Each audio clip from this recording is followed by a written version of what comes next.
All right. It is time for Two Dudes and Some Bullshit. Episode 3. We're talking Friday the 13th today.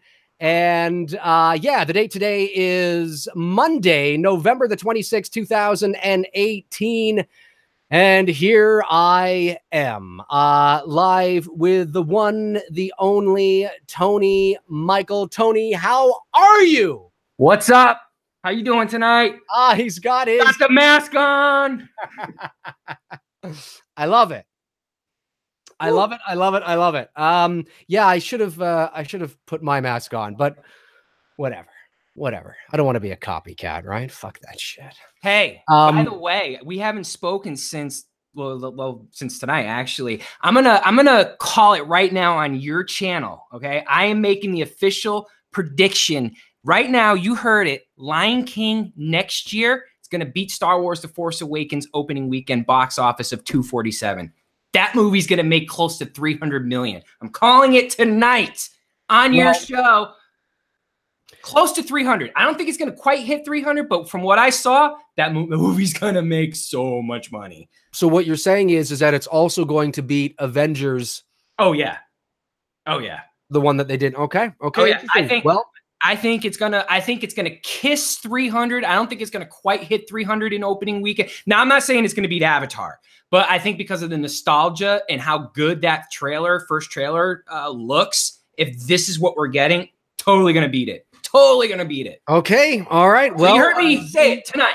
You heard it here, folks. You heard it here. November the 26th, 2018. Tony Michael predicting that the Lion King live action Lion King, when released next summer, will beat The Force Awakens opening weekend of 247. He thinks it'll be closer to 300 million. We shall see. Yeah, so welcome everybody to episode 3 of Two Dudes and Some Bullshit. Last week, we did not have a show because I was at the Voice Arts Awards at Warner Brothers Studios in Hollywood. For those of you that don't know, I did not win, but it was awesome to be there nonetheless. I did post on my social media some of the photos from the event.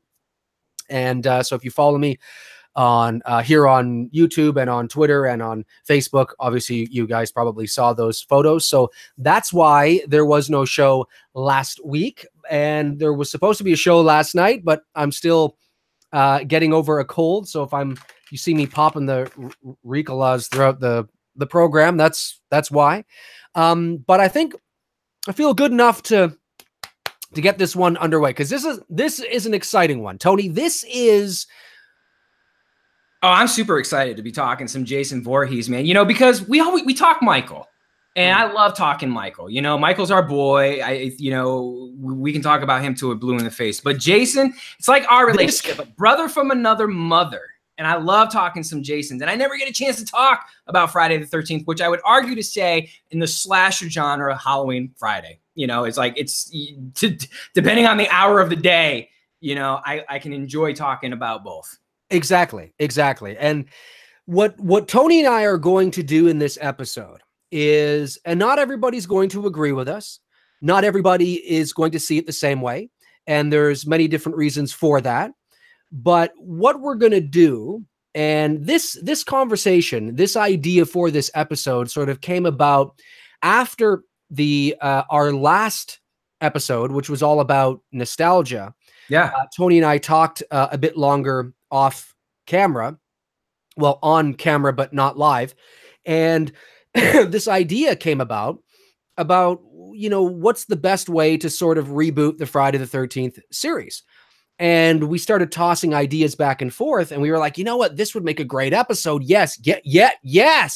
Let's talk about it. So what we're going to do here is, the goal is to, you know, hypothetically, if they were to reboot the Friday the 13th series, what is the best thing what should they do that's going to give them the best probability of long-term success, right? Absolutely. Because, you know, a lot of people feel that the recipe and the formula for a Friday the 13th movie is actually quite simple. You know, well, just throw some tits in there and some blood, guts, and gore, and people at a campsite, and Jason, and away you go. And in theory, yes, they did that in 2009, and nobody went to see it. Well, people went to see it opening weekend, and then nobody went back. So, right. And it got, criticized and, by both critics and fans, I think, and listen, I'm never one of these people who want to criticize filmmakers and actors, who made something.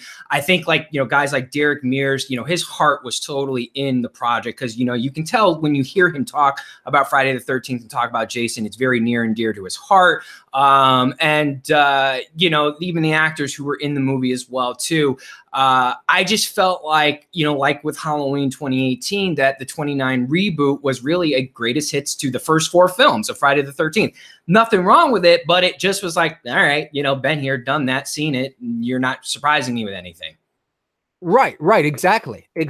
And that's one of the reasons why, and again, not everybody's going to agree with this, and that's fine. But if we're talking about, okay, we want to make a Friday the 13th movie. Let's say we are in the writer's, room and all the legalities have been settled, and, Victor Miller and Sean S. Cunningham and the whole kit and caboodle, right? Everything. Yeah, didn't that thing just finally get resolved between Miller and him? It did, but then I think Cunningham appealed, I think. Okay, so he's appealing it. So it's still there. But let's hypothetically say it's been taken care of, okay? Right. And we are sitting there and they say, well, okay, now we want to reboot Friday the 13th, or we want to make Friday the 13th again. What do you think we should do? I would seriously suggest, contrary to what a lot of people would think, I would say you've got to go back to the beginning. And because this is about setting up, and it's not that I believe that you could get 6 or 7 Friday the 13th movies that are good, because you know how I feel about sequels. Sequels, sure. But if you wanted to set up a trilogy or, a couple of movies, you got to go back to the foundation, and you've got to work it like you do, episodic television shows or the Marvel universe. And I'm not saying you set up a gargantuan universe like Marvel. Well, then you start bringing in Freddy and then you start bringing in Michael. No. That's not what I'm talking about. I'm just saying that you have to lay a very strong foundation. And even though what we're about to talk about here might piss off some people in the short term, long term, the probability of success in something truly awesome and epic is much higher. And I personally think you need to go back and you need to retell the story of Pamela Voorhees. And we see the because at the beginning of the original Friday the 13th, Jason had already drowned, and we're seeing the mother taking advantage of that in, what was the year, 1958 or something like that? The camp counselors, I think. Yeah, the camp counselors, the first, quote unquote kills from Mrs. Voorhees happened in 58. Jason drowned in 57. This is now according to the original Friday film, when the truck driver is driving Annie up to the lake, and he talks about, the incident in 58 with the 2 kids, and then Jason drowning in 57. So I'm basing that fact off of the first 1980 film. Right. So this idea that we have is to go back and maybe you can refresh my memory too, Tony, because I haven't thought about this in a couple of weeks because everything that's been going on. But I believe our idea was to go back to Pamela Voorhees' story. Oh, Jesus. Now, were we setting it after? Yes, we were setting it in 1962. We were setting it 3 years after the events of the 58 killings, because when we were talking about it, we were talking as if like, okay, boy drowns in 57, sad story. 2 kids get killed in 58, okay, sad story. Hasn't quite established the whole Camp Blood. We haven't, you can't really call something Camp Blood when there's, yes, you could, I guess, but I think into our minds of Friday the 13th, what we define as Camp Blood, we're thinking a massive massacre. So we haven't really reach to that crescendo. You know, it's, you know, a couple of, you know, tragic incidents, but not enough to warrant it the, you know, shut the camp down shit. Yeah, so that's what we were discussing. Right. Okay. So, and this is, and had Jason already drowned at this point? Yeah, he had drowned. This is 5 years, 57, 60, 5 years after he drowned in 62, or okay. 57 to 62. So, okay. Yeah. So what our idea is when you hear about how Chris, and I think this was the catalyst for that, Crystal Lake is known as Camp Blood. And we were talking back and forth about, well, why is it known as Camp Blood? And as Tony just said, any murder, I mean, murder's murder, right? So, I mean, and if it's a bloody murder, it doesn't have to be a massacre for something to be nicknamed Camp Blood, because it's symbolic. All it really means is, well, something bloody happened here, Camp Blood. But we wanted to take that to the next level, like really play on that Camp Blood. Like when you hear Camp Blood, I sit there and I think, whoa, like what the fuck happened here? Right. That you would actually call this camp Camp Blood. Like what the hell happened here? So our idea is it's not a prequel to the 1980 film. It's separate altogether. Yeah, it's more of like, the way I think it's protecting the mythology of the original film, like what Cobra Kai did. Okay, you're protecting the foundation of what was established in 1980, the original Friday the 13th. But now we're expanding on, you know, Pamela Voorhees when she's younger. You know, we saw her, what, 1980, we'll put her, what, 40-ish years old, maybe? No, she's, no, I think in the 80 film, she was, Betsy Palmer was in her, I think, late 50s. So, but the age of Mrs. Voorhees, what would I you? think she was probably in her 50s. 50s. Okay, so yeah, so this is now bringing Pamela Voorhees back. She'd be in her 20s, mid to late 20s. You know, so it's a young Pamela Voorhees, centered around her character and focused on her character. And the reason why I also picked 62 is going back and rewatching. I spent the last 2 weeks, I mean, diving in, doing my research, watching Friday the 13th 1 through 7 and watching the remake, just to see if I can pull from different ideas that were written down and were delivered in the movies. In 62, when the truck driver is bringing her up, Annie up to the campground and dropping her off, he talks about the water going bad up at the campgrounds and the fires that happened up there. You know, so that's a lot you can play off of in that year, or in the summer of 62, evolving around Pamela Voorhees. Now, the cool thing that Dave came up with of, you know, how do we protect and go back to the original roots of Friday the 13th of, we know it's Pamela Voorhees is doing the killer. We know it's not Jason, but how do you deliver it the same way in the 1980 film?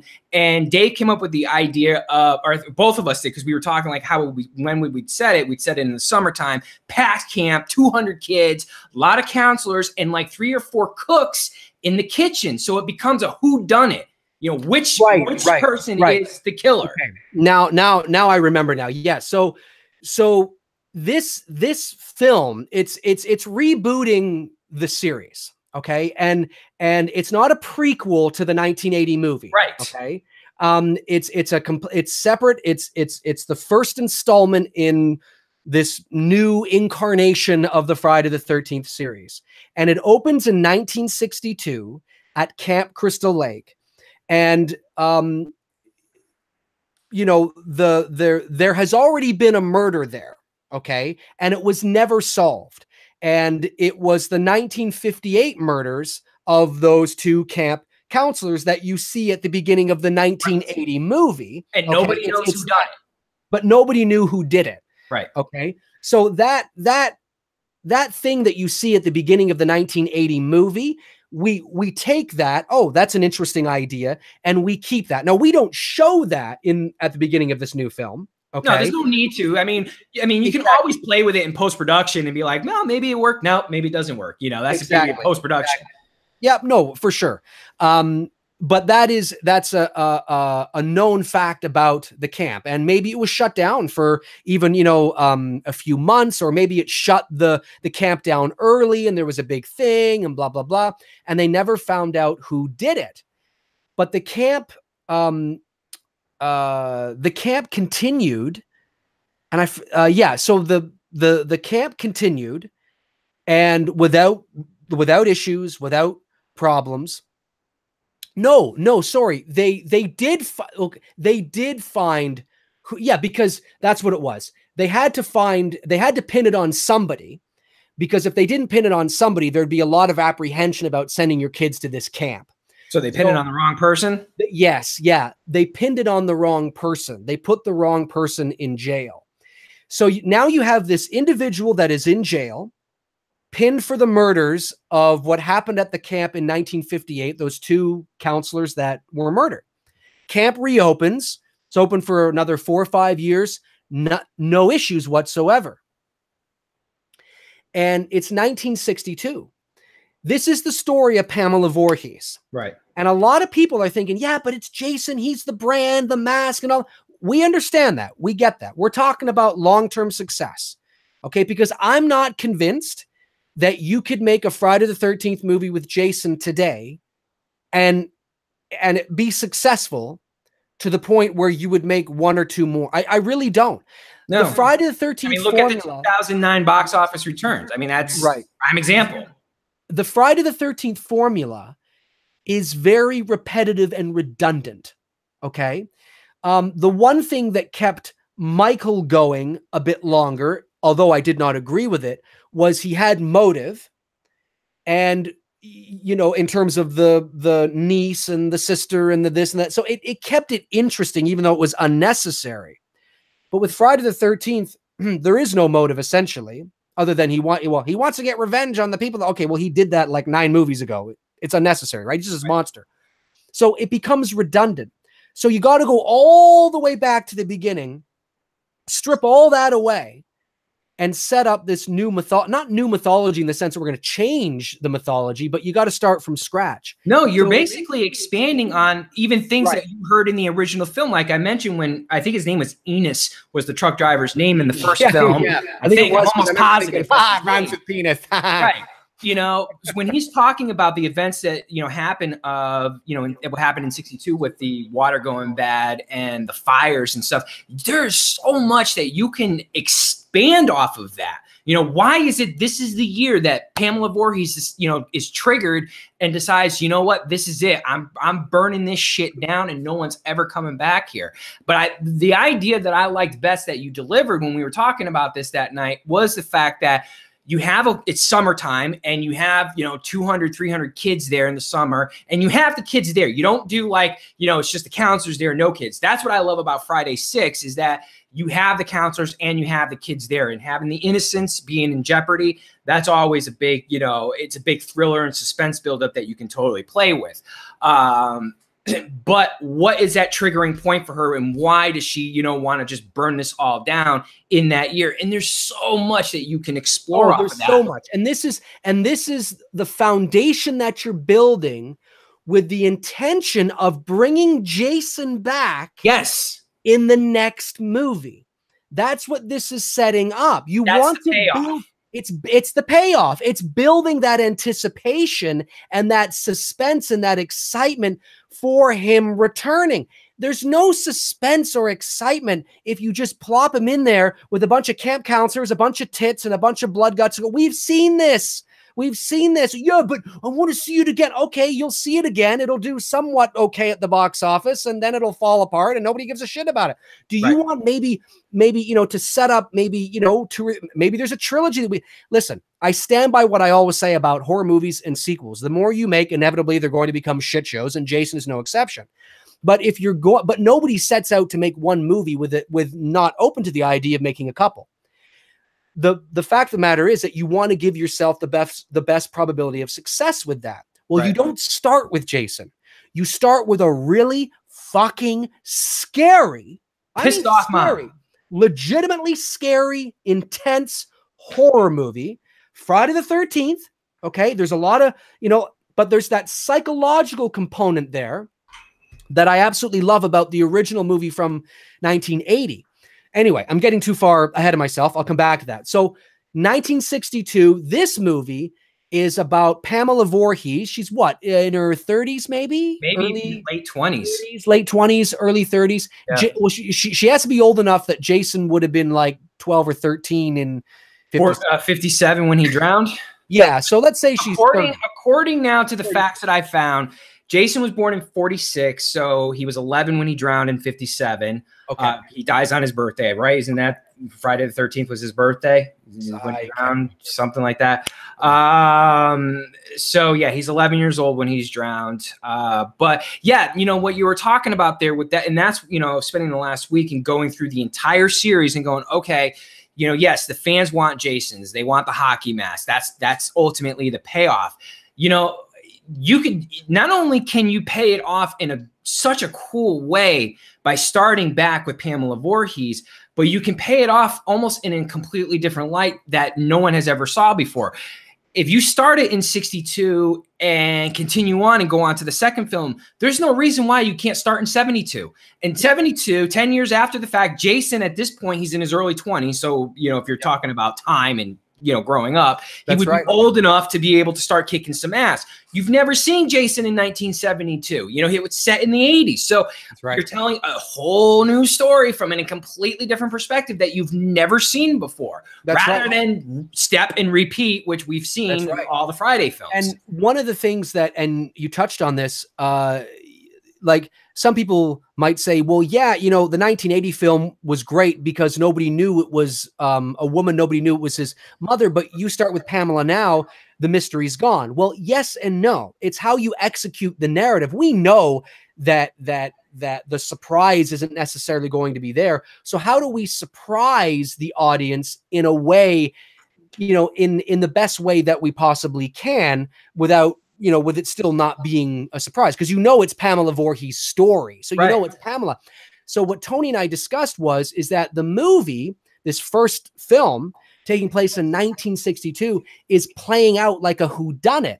You, in the terms of you as the audience, okay, you know who it is. You know you're watching, you know, this not origin story, but you know, this beginning with Pamela Voorhees, but you don't know which one is Pamela Voorhees in the movie when you're watching it for the very first time. Obviously, if you were to watch it 3 times, you know who it was. But so we know that Pamela Voorhees was, I believe, a cook at Camp Crystal Lake. Right. Well, we have the cooks there. There's, you know, a bunch of them. The camp is open. The camp is open. You're watching a Friday the 13th movie because we haven't seen that. I mean, we saw that in Friday the 13th Part 6 a little bit, I guess, because I think the camp was the only there. One that has kids. Exactly, because even in the first movie, it's the counselors there they're supposed to be getting the camp up and ready for the reopening. Well, this is 1962. The camp is open. This is before it was officially labeled Camp Blood. There was that murder a couple of years ago, but those 2 counselors that it was pinned on somebody else. So everybody thinks they're in the clear.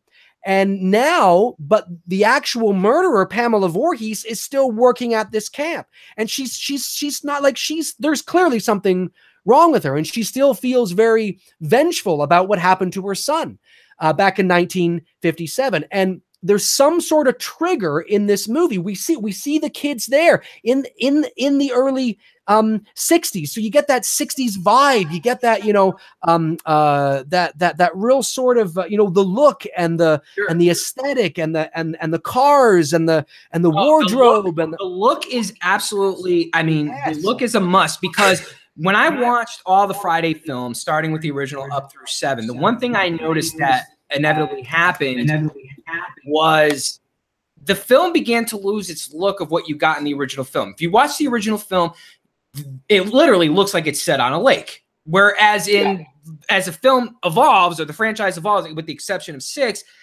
you know, I'll use 3 for example, and 4, it looks like they're sitting in like someone's backyard and it's a small dinky pond.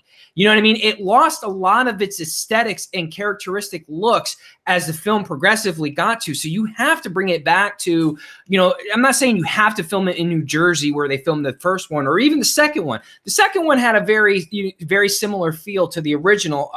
So I will say that they did a good job as far as honoring the original Friday the 13th, as far as making it feel like you are at a camp somewhere, wherever Crystal Lake is in the United States. But as the film progresses, you really lost that characteristic and that feature of the campground in the lake. Even though I know they tried to give that a little bit of a look in the 2009 reboot when the kids are out on the lake and riding on the boats. But if you pay very close attention, okay, this is for my photographers and aspiring filmmakers out there, pay really close attention to those scenes. They are so tight on their shots because they do not want to expose the fact that they're filming in Texas, which is where they filmed this. And if they expose it on wide angle shots, they're going to expose the fact that this looks nothing like fucking Crystal Lake. Right. Whereas in the original film, you have these wide, beautiful shots of the lake, but it almost seems like the lake is very secluded. And not only that, but like the POV shots. Why did we stop with POV? That's what made it so great in the original film, where, you know, she's looking through the thick brushes of the woods and things like that. And for whatever fucking reason, we stopped doing that. That was a huge selling point to the original film and the second one. Yeah. Oh, yeah. No, it was. It was. And you're right. Like when you watch the original Friday the 13th and even part 2, you really do feel like you're in the middle of nowhere. Right. And that is primarily because where they shot the original Friday the 13th is in the middle of nowhere. Right. In New Jersey. And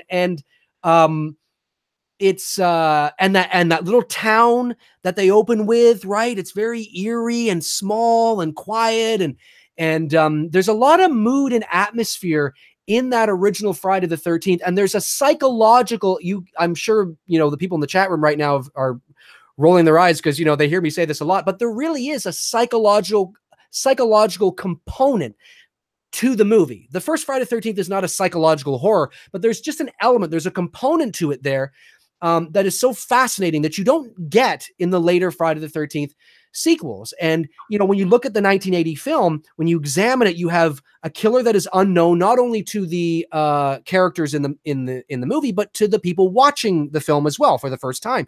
And, you know, and then there's that, you know, help me, mommy, help me, you know, out in the rain, and it's so dark and, you know, claustrophobic. There's a real sort of moody, claustrophobic, you know, psychological component here. And I believe we need to bring that into this remake of Friday the 13th. The remake of Friday the 13th would be very moody, very atmospheric, and very scary, but in the vein of Friday the 13th. You don't want to go Halloween. You want to keep it Friday the 13th. So you want to have your blood, guts, and gore. You know, you want to have your, whoa, that's gory. Whoa, that's a, you know, because that is Friday. And I would ease up on the gore. You know, I would come at it. It's got to be classily done. Right, classy done. But I would almost go to, I would bring it as if I was now, if like you and I were like directing this and we were co-directing it, I would go to like, bring it to like Alex, man, to that type of like Clockwork Orange, disturbing type of, you know, this woman is fucked in the head. She's got a lot of problems, because there's a reason why when we talk about like Clockwork Orange or The Shining or The Exorcist, you know, Clockwork Orange is not a horror film, but it's a thriller. It's a disturbing film. It's probably, in my opinion, arguably one of the most disturbing films ever made. Also, most beautifully shot film ever. Sure. You know, and The Shining, same thing, and The Exorcist. The reason why we talk about these with, you know, with, I mean, on a grand scale, that these are like what people aim towards. Take a look at how they filmed it. You look at A Clockwork Orange, they don't push it with the rape scene there when they're in the house beating up the elderly couple, but you do get the message across.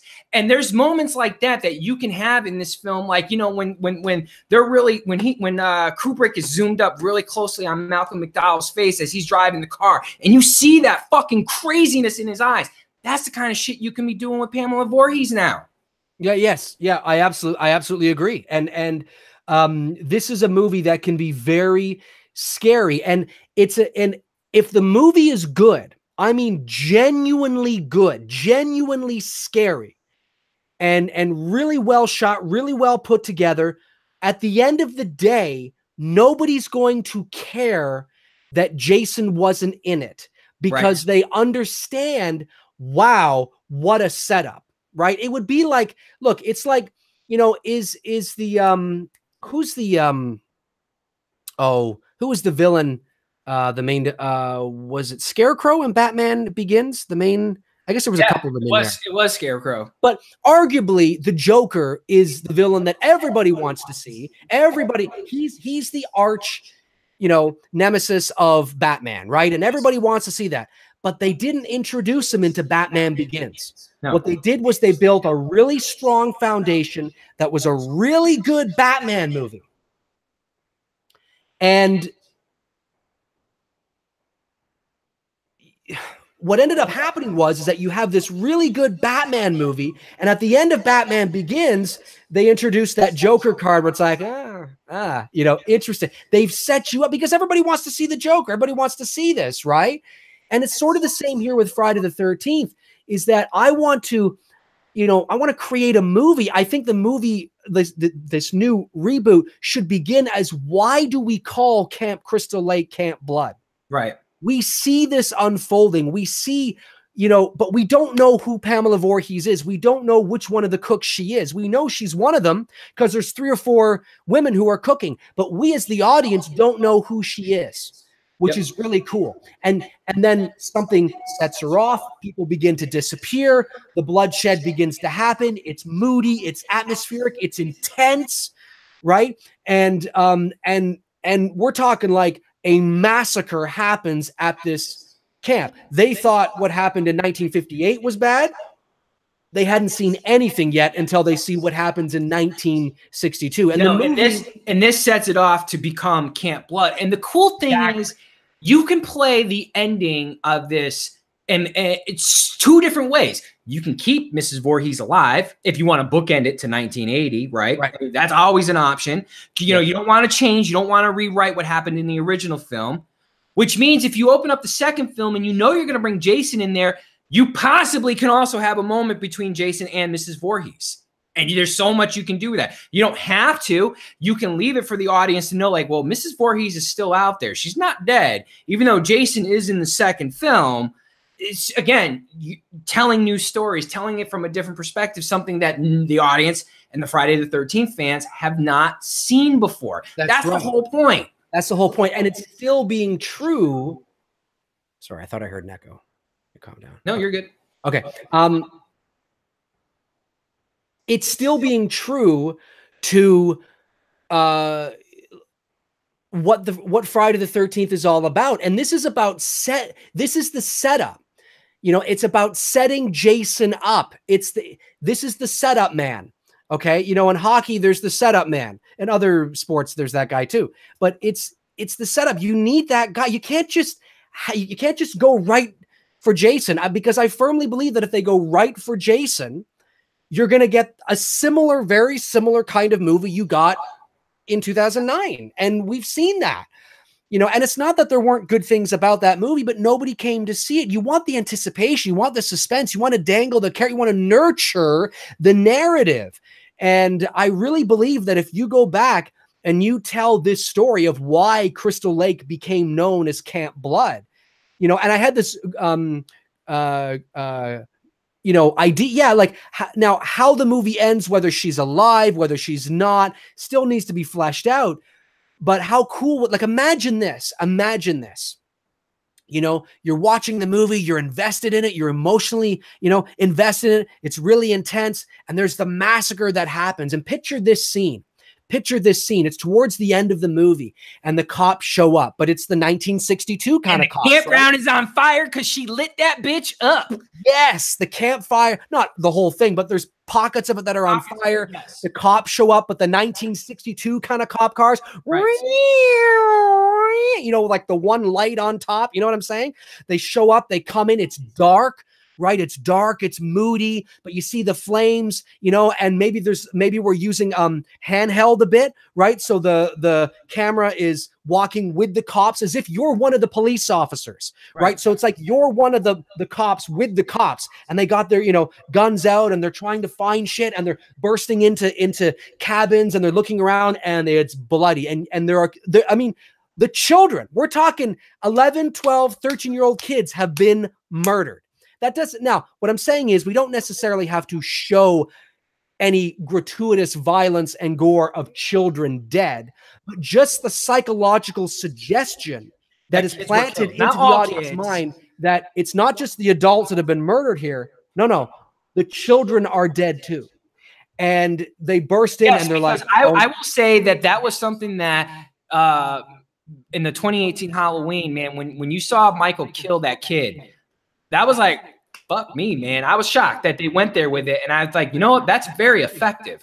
The same thing happened with It when we saw the scene with Georgie, you know, in his arm. Spoiler if you didn't see it, but I mean, 2 years later, if you still haven't seen it, it's not my problem. But, you know, you didn't see that in the 1990, you know, version of it. It was implied. You understood what happened.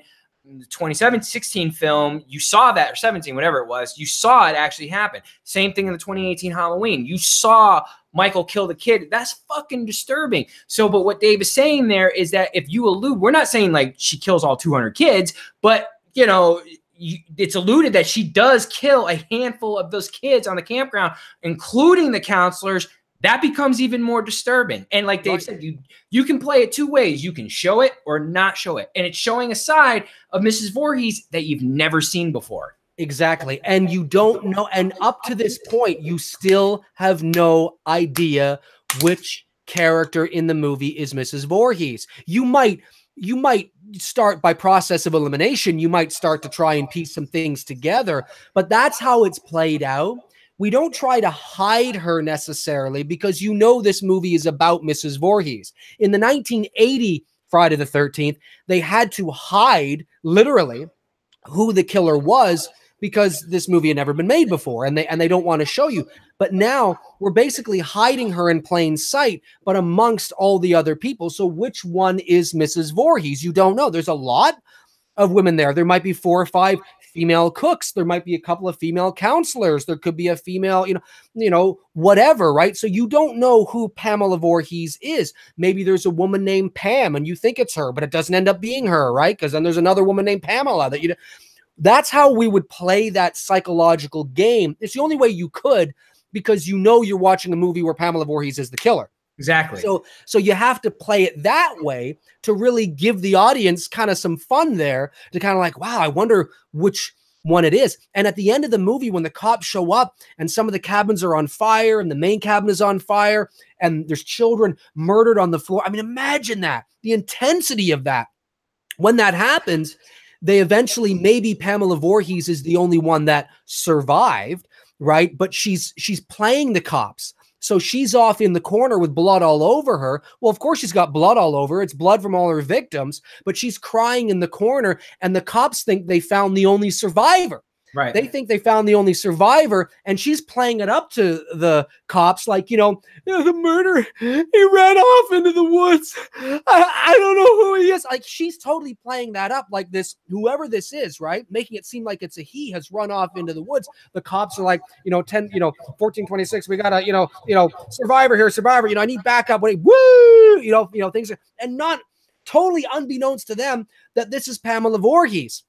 Now, again, there's many different ways that you can go from that point of how you want to end it. But the overall sort of arc that Tony and I are talking about is that if you were to build this as your introduction into a new Friday the 13th universe, a new incarnation of this story, right, build a really strong foundation here into stuff that we haven't seen, but you expand on Mrs. Voorhees' sort of mythology, and it gives more weight to her story, and then it gives like, oh shit, now I know why this was called Camp Blood. Well, exactly. Like it was a massacre that happened here. Yeah, and like what you were just touching on is, if the movie's success, which I think it would be, then you can begin to explore into a whole new area with Jason that fans have never seen before. You can, I mean, this is when you would have the option of going, okay, do we want to book this into the 1980s film? You have option A, which would be the first option, or option B, you go, shit, man, we can start in a whole new direction. Keep it on point. Don't get super crazy with it. And you bring Jason into the second film, and you have the option. If Mrs. Voorhees is still alive, you can bring her into the mix into the second film. And again, it's delivering something to the audience that they have never seen before, which is you're getting an on-screen shared moment between Jason and his mother. Right, exactly. Or you don't. You can leave it as, well, wait, where's the payoff for that? Maybe you have it, maybe you don't have it. I mean, there's so many ways that you can play it, but just to know that that is out there as an option. And that's why I think you would have to pick this film up 10 years later after the events of 62. Now, of course, you know, people are like, well, how do you get people there? How do you even do a sequel to this? That's where my detective work and my homework came in for the last 2 weeks. I thought what would be a cool way to get people back in 72 would be to almost do it not so much of a documentary crew going out there, because it's 72, you don't really have much for cameras, but kind of stealing the idea, the fact that Dave, your dad, was a reporter, and you have a group of college kids who are reporters, and they're writing about the Camp Blood massacres. So they're going out to the campgrounds and exploring this abandoned campground. It's, you know, hasn't been totally taken down, but, you know, they're exploring the, you know, buildings that were burnt down and whatnot. And then this is when Jason comes into the equation. So it's an easy way to tell your story to, you know, how do you get the counselor or kids back to the campground? Because you would think, why the fuck would they reopen it, you know, after this whole incident? No, they're not reopening it. Now it's just continuing the story of what happened with, you know. Exactly.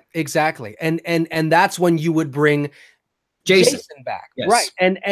And these college kids could even be like, hey, let's spend some nights there. And maybe they, you know, they're going for the weekend to do this. They're going for the weekend. They're examining it. They're documenting it, you know, absolutely. And that's when you absolutely the second film is when you bring Jason into the mix. But that first movie is Pamela's story. And it gives such a rich appreciation for the backstory and for where it comes from.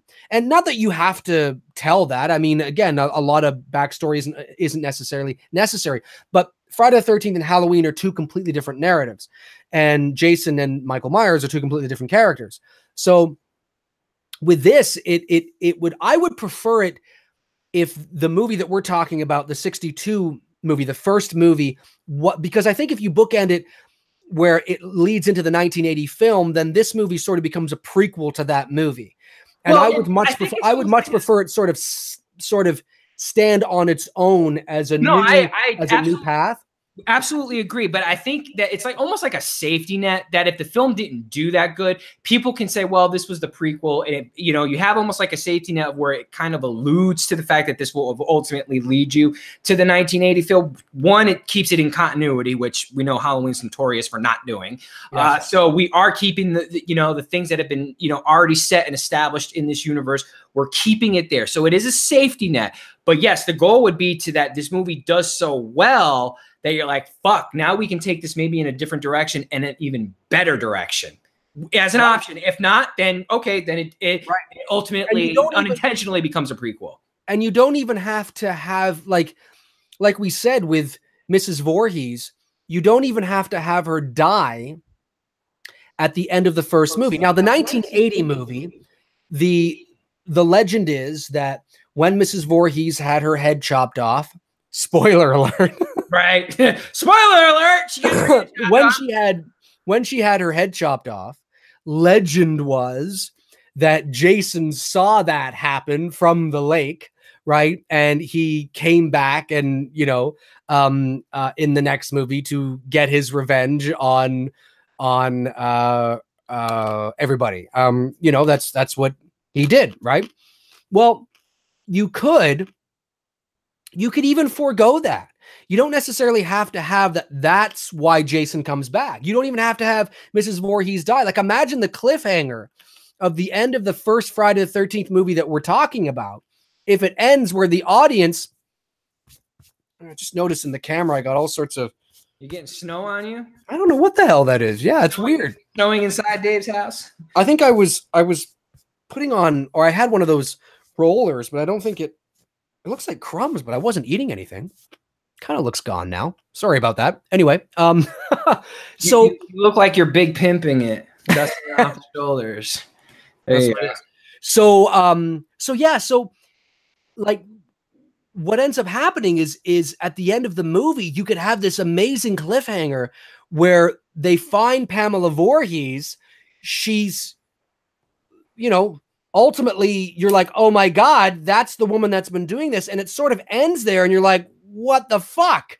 Yep. Right? Do you know what I mean?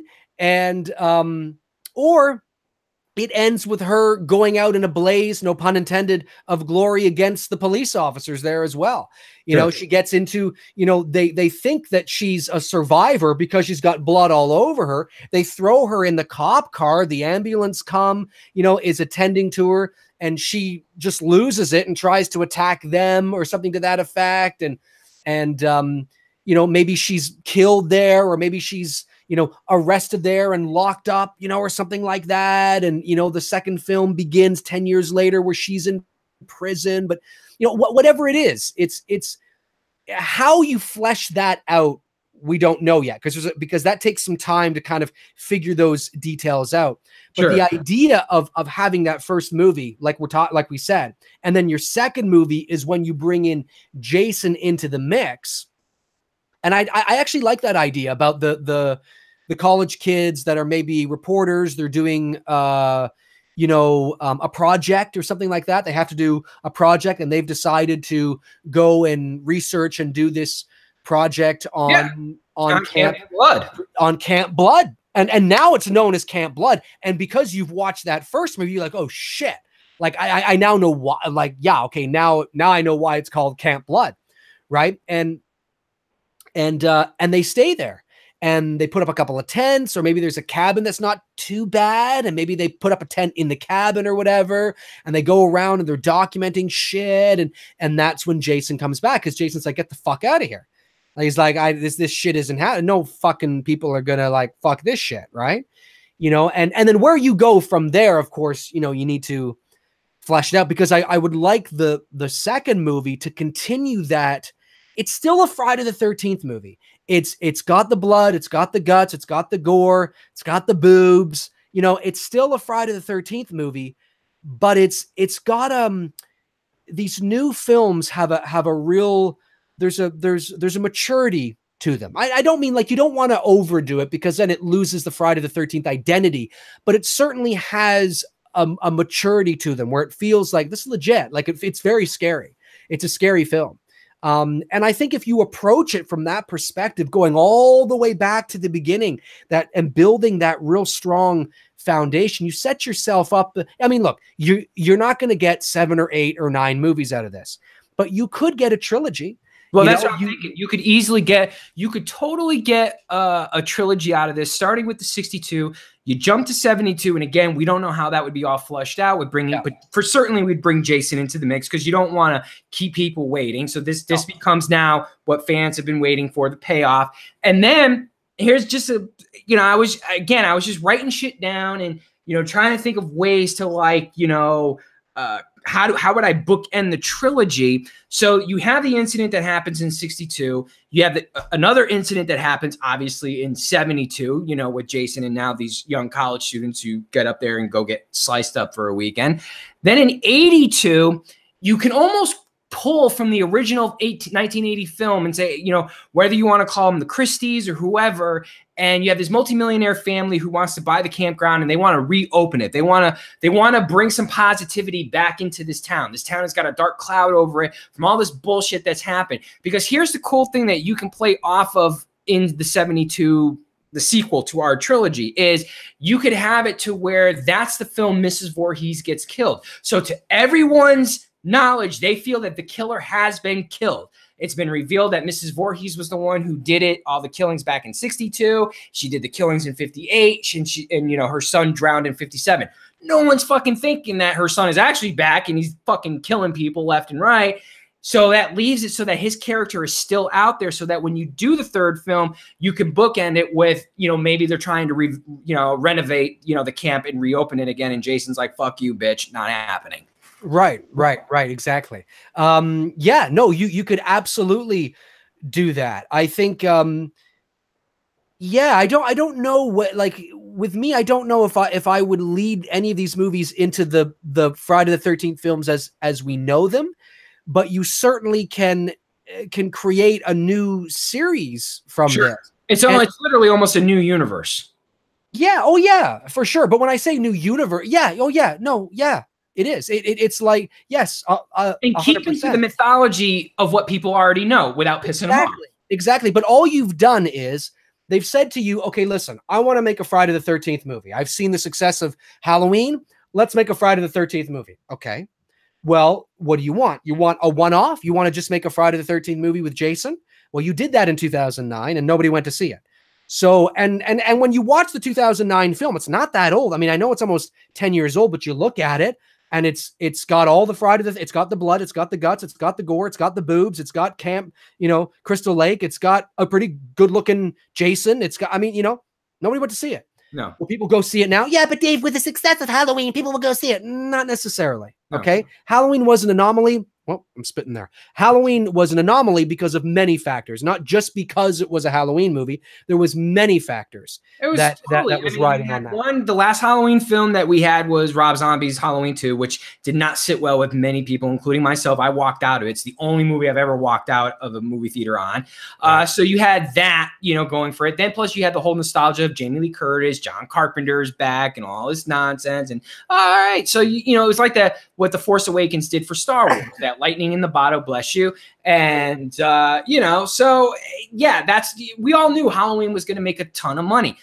The next Halloween that comes out, which they're obviously going to do a sequel, I don't even think it's going to do half of what this new Halloween film did. Won't even do half of it. It'll make some money, but it ain't going to make buku dollars at the box office because that is traditionally what happens with these films, because I don't think they totally go into it with an end game. What you and I are talking about here is we're talking about if you and I were the directors and we were in charge of doing this, we're talking there's an end game. The end game is there's 3 films. There's 3 stories that we need to tell properly. We can't tell it all in a 90-minute one film. So at least. Right. No, you're absolutely right. And that's that's the thing. It's like, okay, do you want to make a Friday the 13th movie? Oh, hang on. I hear my echo on your end. 1 second. I'll be quiet for just a second. Go away. Okay. Oh, no, there I am. Okay. Yeah, there we go. So it's like, do you want to make a Friday the 13th movie, a one-off with Jason? Yes, I do. Okay, well then just do what you did in 2009. Change the characters up, change the motivation up, because obviously in that movie it was all about this guy's sister that went missing and he had to go to Camp Crystal Lake to find her. Just switch that up a bit, as it's some other thing. Make sure you got some boobs and some gore and knock yourself out. I mean, and I think you and I talked about this. If you wanted to even go back into the original franchise and say, okay, well, maybe we can pick up from where one of the films left off. The only film that honestly I think you could pick up from is from Friday 6, Jason Lives, and start from there and do a direct sequel to Friday the 13th Part 6. I wasn't a big fan of 7 because I don't know where fucking 7 picks up in the continuity or the timeline of Friday the 13th. It made no fucking sense for Jason to drown 10 feet off the dock, which I can show you guys here in a footage because I got footage from the campground there of where they filmed Friday 6. And then all of a sudden in Friday 7, the fucking campground is gone. There's houses there. And in that opening sequence, when you got the little girl there out on the lake, Jason's still fresh as if like he just drowned. So I don't know where 7 is picking up in the timeline. So to me, I always felt like if you were going to pick up and do a Friday film with Jason, the Jason we all love and we want to see, the hockey mask, the big broody guy and all this shit tearing shit up, the only spot to pick up from would be Friday 6, because at least with Friday 6, Friday 6 is a fan favorite. Most people, when you talk to who are fans of the franchise, they like 6. It's not like, comparing it to the first, obviously, but as far as with adult Jason, it is, to me, I think it's better than 3 and 4. And they did a really good job as far as creating a Friday the 13th sequel. I certainly wouldn't pick it up from where 7 left off, or 8 or 9 or fucking 10. No offense to everybody out there who loves Kane Hodder. I mean, yes, Kane Hodder played Jason great. He did what was given to him. He was given a script. This is what he had to do. He did his job and he did a great job with it. I'm not a fan of the Kane Hodder films. I'm not. I'm sorry. I know I'm going to get fucking shit for it, but no, I agree with you. When I think of Friday the 13th, I think of when I think of Jason from Friday the 13th, I think of 3 and 4. That's why I have that mask there. That's why, I mean, they had all the masks on a table. I could have bought any Jason mask I wanted from any of the movies, but I bought that one because when I think of Jason, that's what comes to my mind. That Jason and the one like that you have with the Part 6 mask. Yeah. but what it comes down to is, yes, hypothetically, if they were like, no, we don't like that idea, let's pick up from one of the Friday the 13th movies, one of the movies that are already in existence.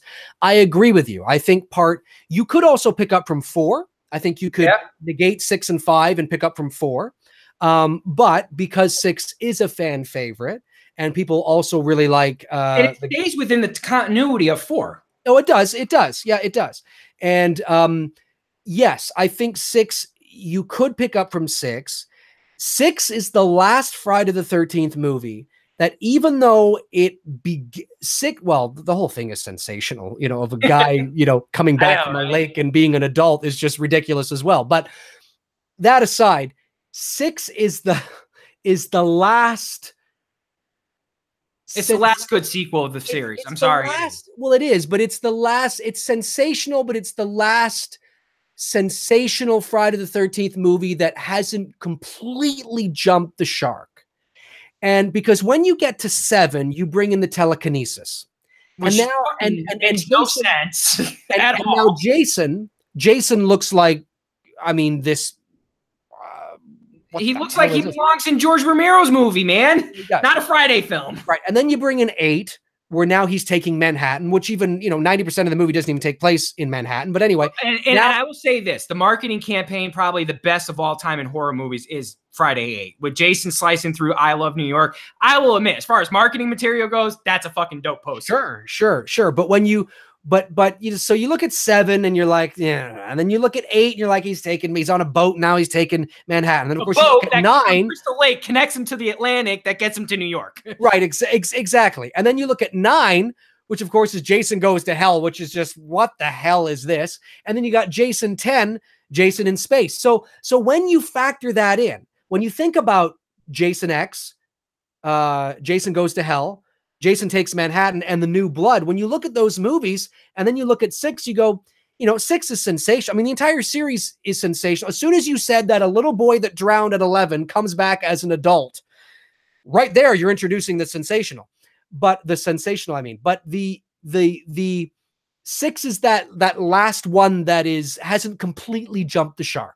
It still feels like it's in line with what they were doing. It still feels like it belongs to 4, 5, and 6. Now, of course, it's later 80s. Even in 7, if you want to argue and say like, well, because it's sensational and fucking, in part 6, Jason lives. Jason, is basically Frankenstein struck by lightning. He's back, back alive again. Okay, fine. But the continuity of the timeline in part 7 makes no sense. It doesn't line up. It's an entirely new, location. Your body just doesn't all of a sudden start floating, as it's dead, especially when he's tied up with a chain and a rock, that's planted at the bottom of the fucking lake. All right. Right. And like I said, I have been there. I've been to this campground. The nearest dock that is where they did the filming location to part 6 is like 2 football fields away. So you can't even say like, well, this is actually a house that's across from the fucking lake. No, he's supposed to be in the same spot where he drowned at the end of 6.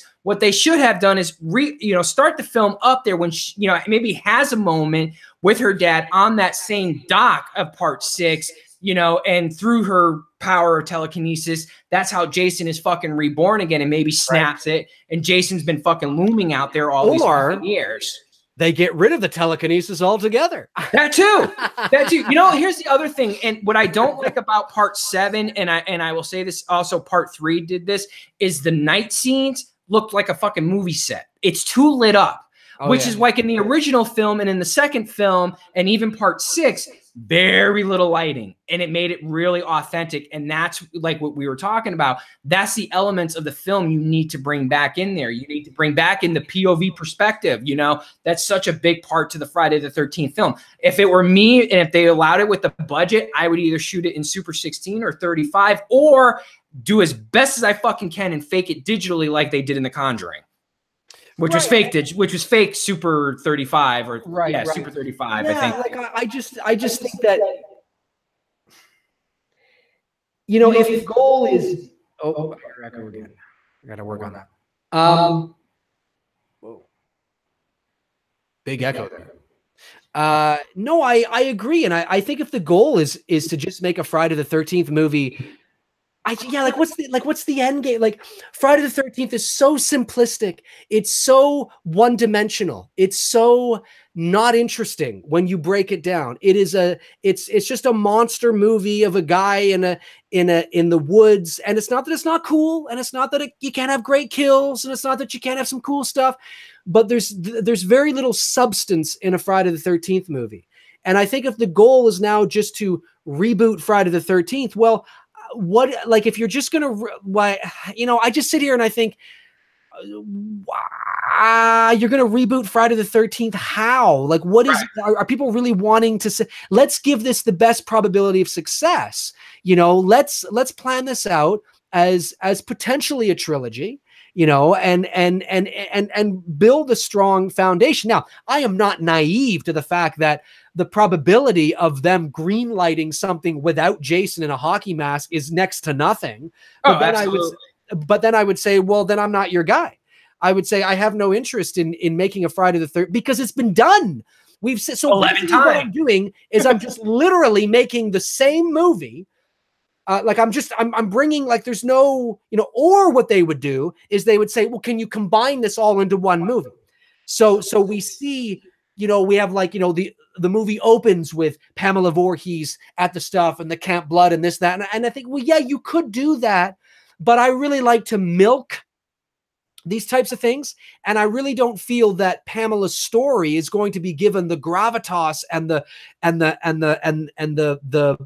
weight that it needs if we're seeing it in the first 5-10 minutes of the movie. They tried to do that, of course, with the remake of Friday the 13th. I believe it wasn't Betsy Palmer, but it was another actress that played Jason's mother in the Friday the 13th. They had a little black and white, which I loved. I thought that was cool, the little black and white intro.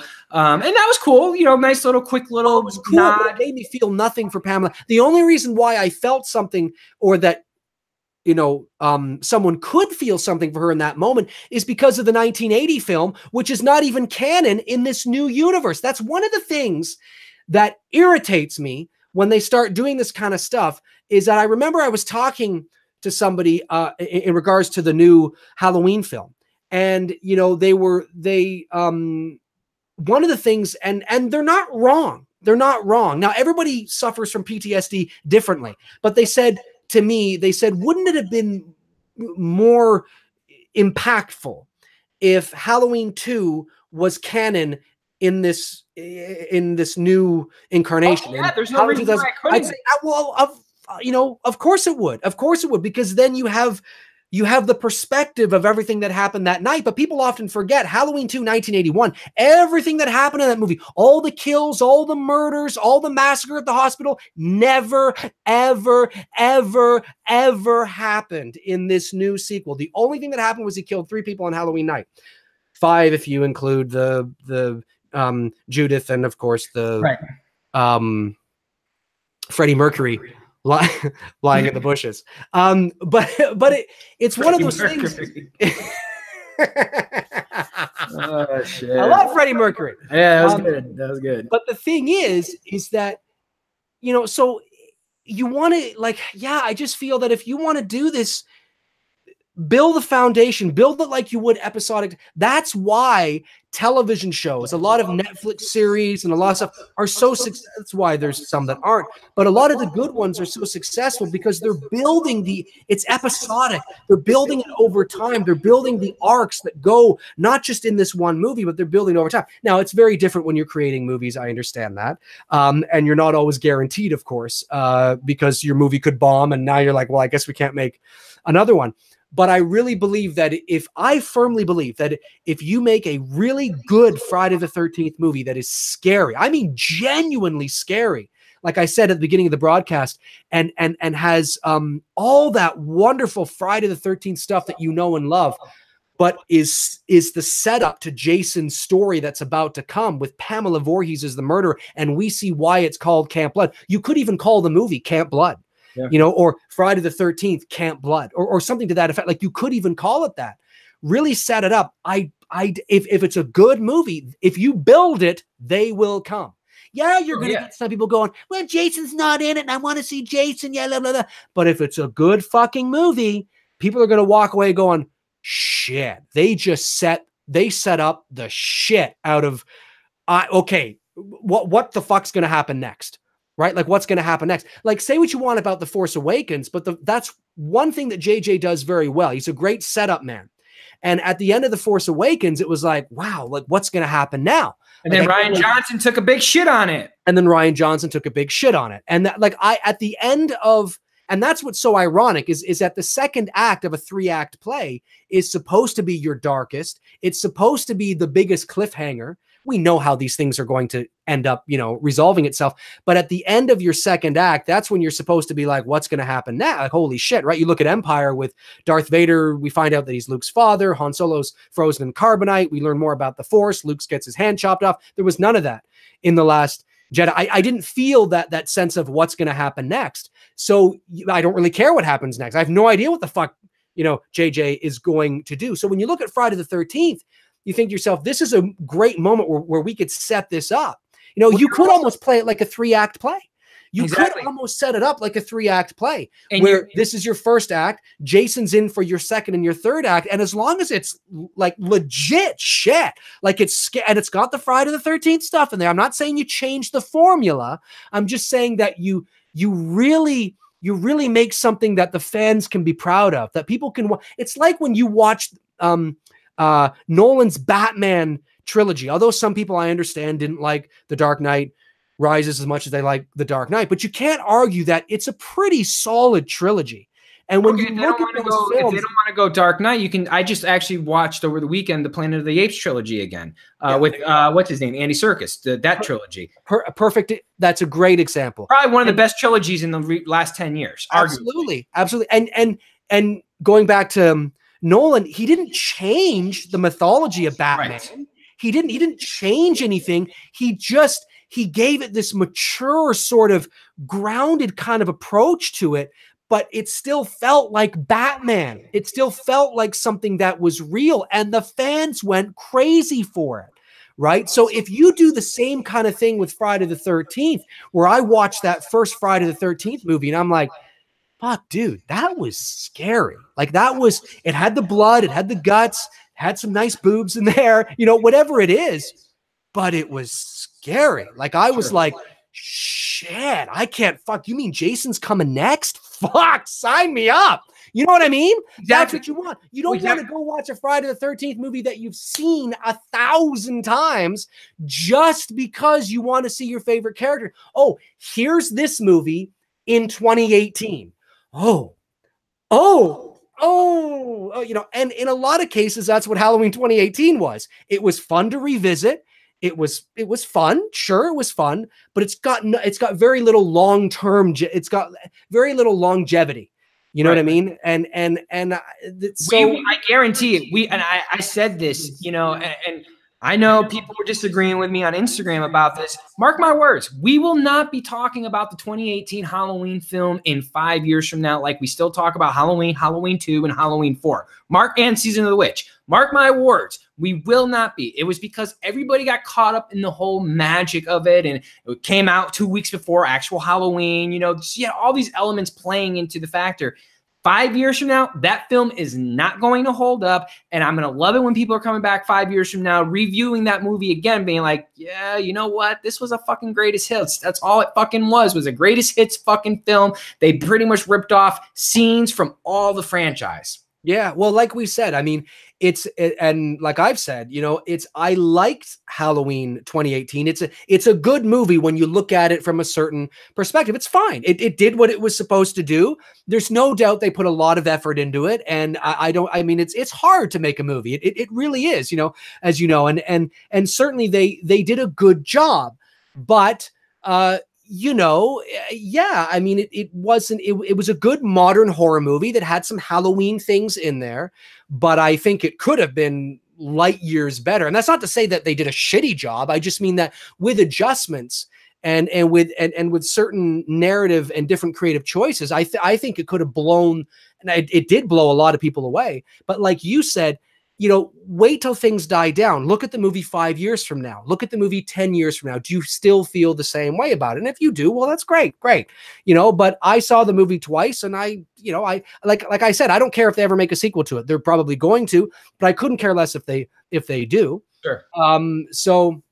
But yeah, so with Friday the 13th, I mean, it's and I don't want people to think that I didn't like Halloween 2018. I did. I liked it.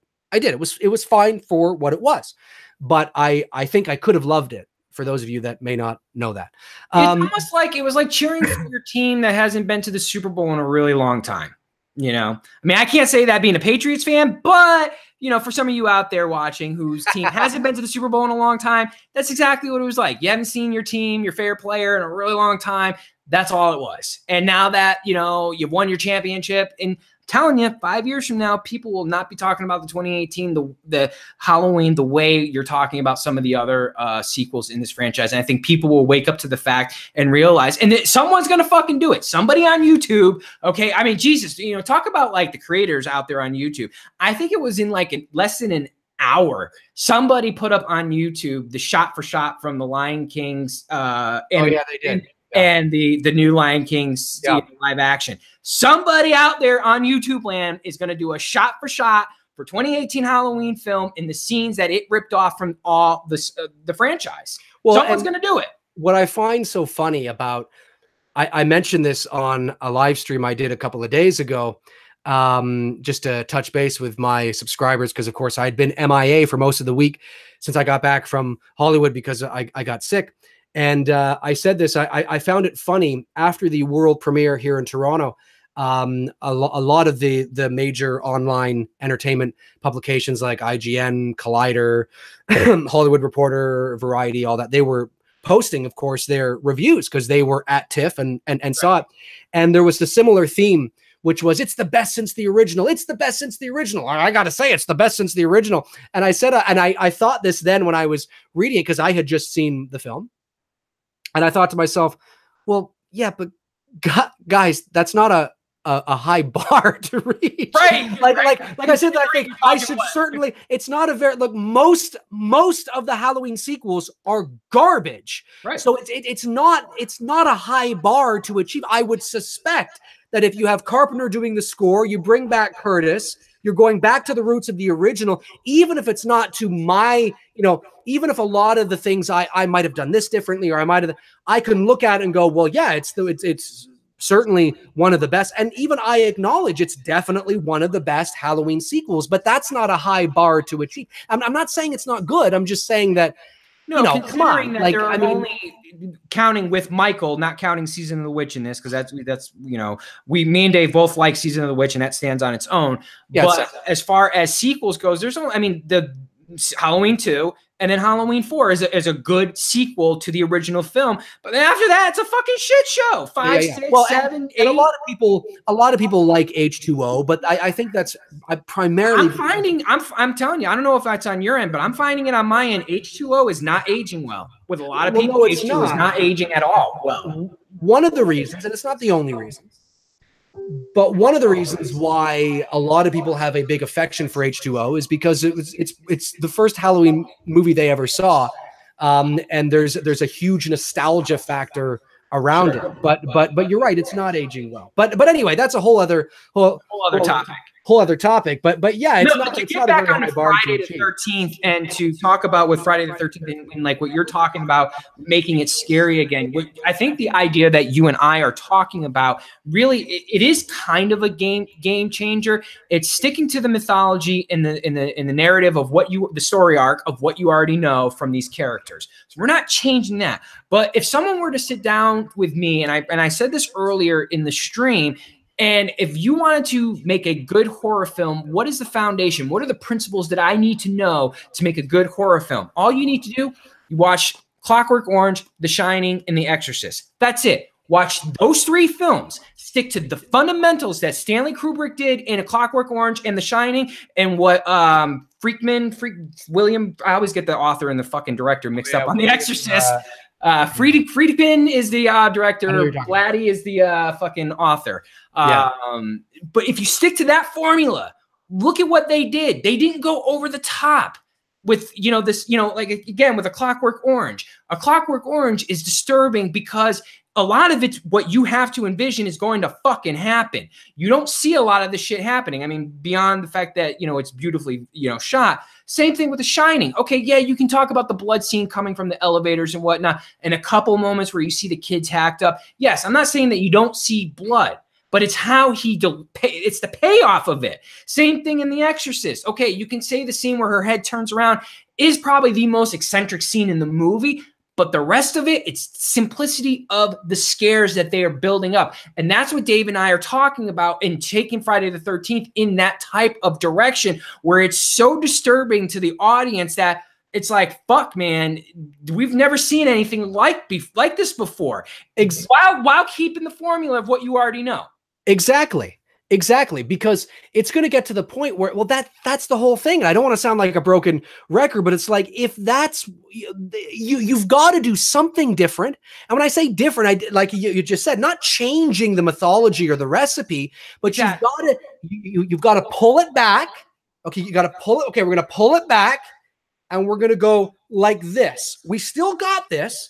We still have it, but we're going like this. Let's try that, because I don't want to go like this and then go like this, because that's what you did in 2009. I understand that the narrative was a bit different, but that's what it was. You did this and you did this. Well, let's go all the way back and go like this. So now there's this, it's a Friday the 13th movie, but you're watching it and you're thinking to yourself as you're watching it, this is scary. You know, it's got a nice slow burn to it. It's got some real genuine suspense.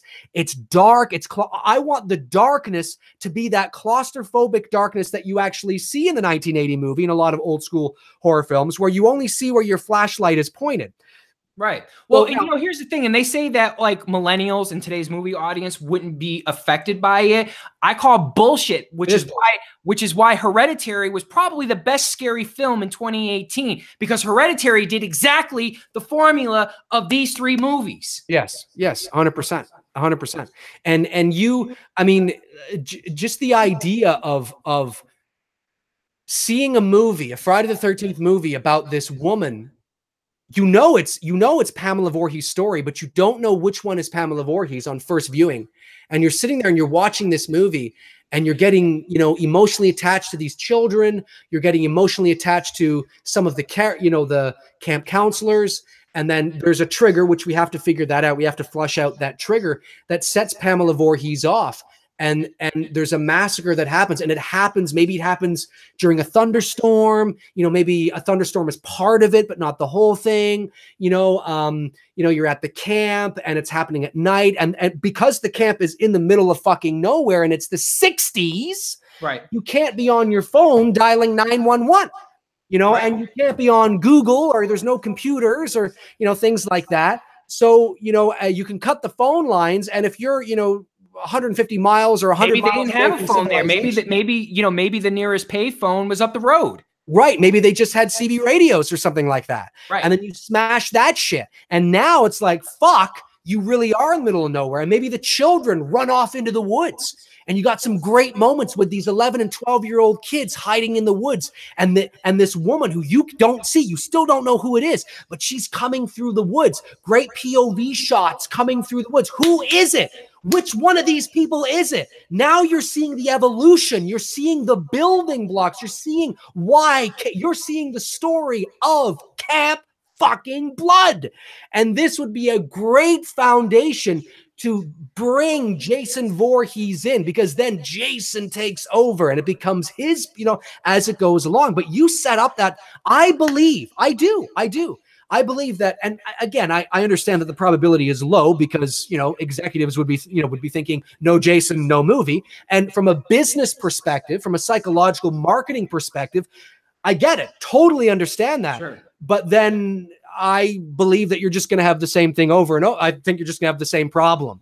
Well, that would be my argument to the studio. I would just sit there and say, okay, so do we go back to the same formula that you were doing over and over and over again in the 80s and what you tried to do in 2009 and, you know, go make your Jason movie, make a couple million, or do you want to do something that's fucking game changing that gets the audience excited again to say, hey, this is something new. This is something different, because to say to say that you're delivering a product, a brand, you know, and doing it new and doing it different in 2018, it's very hard to do.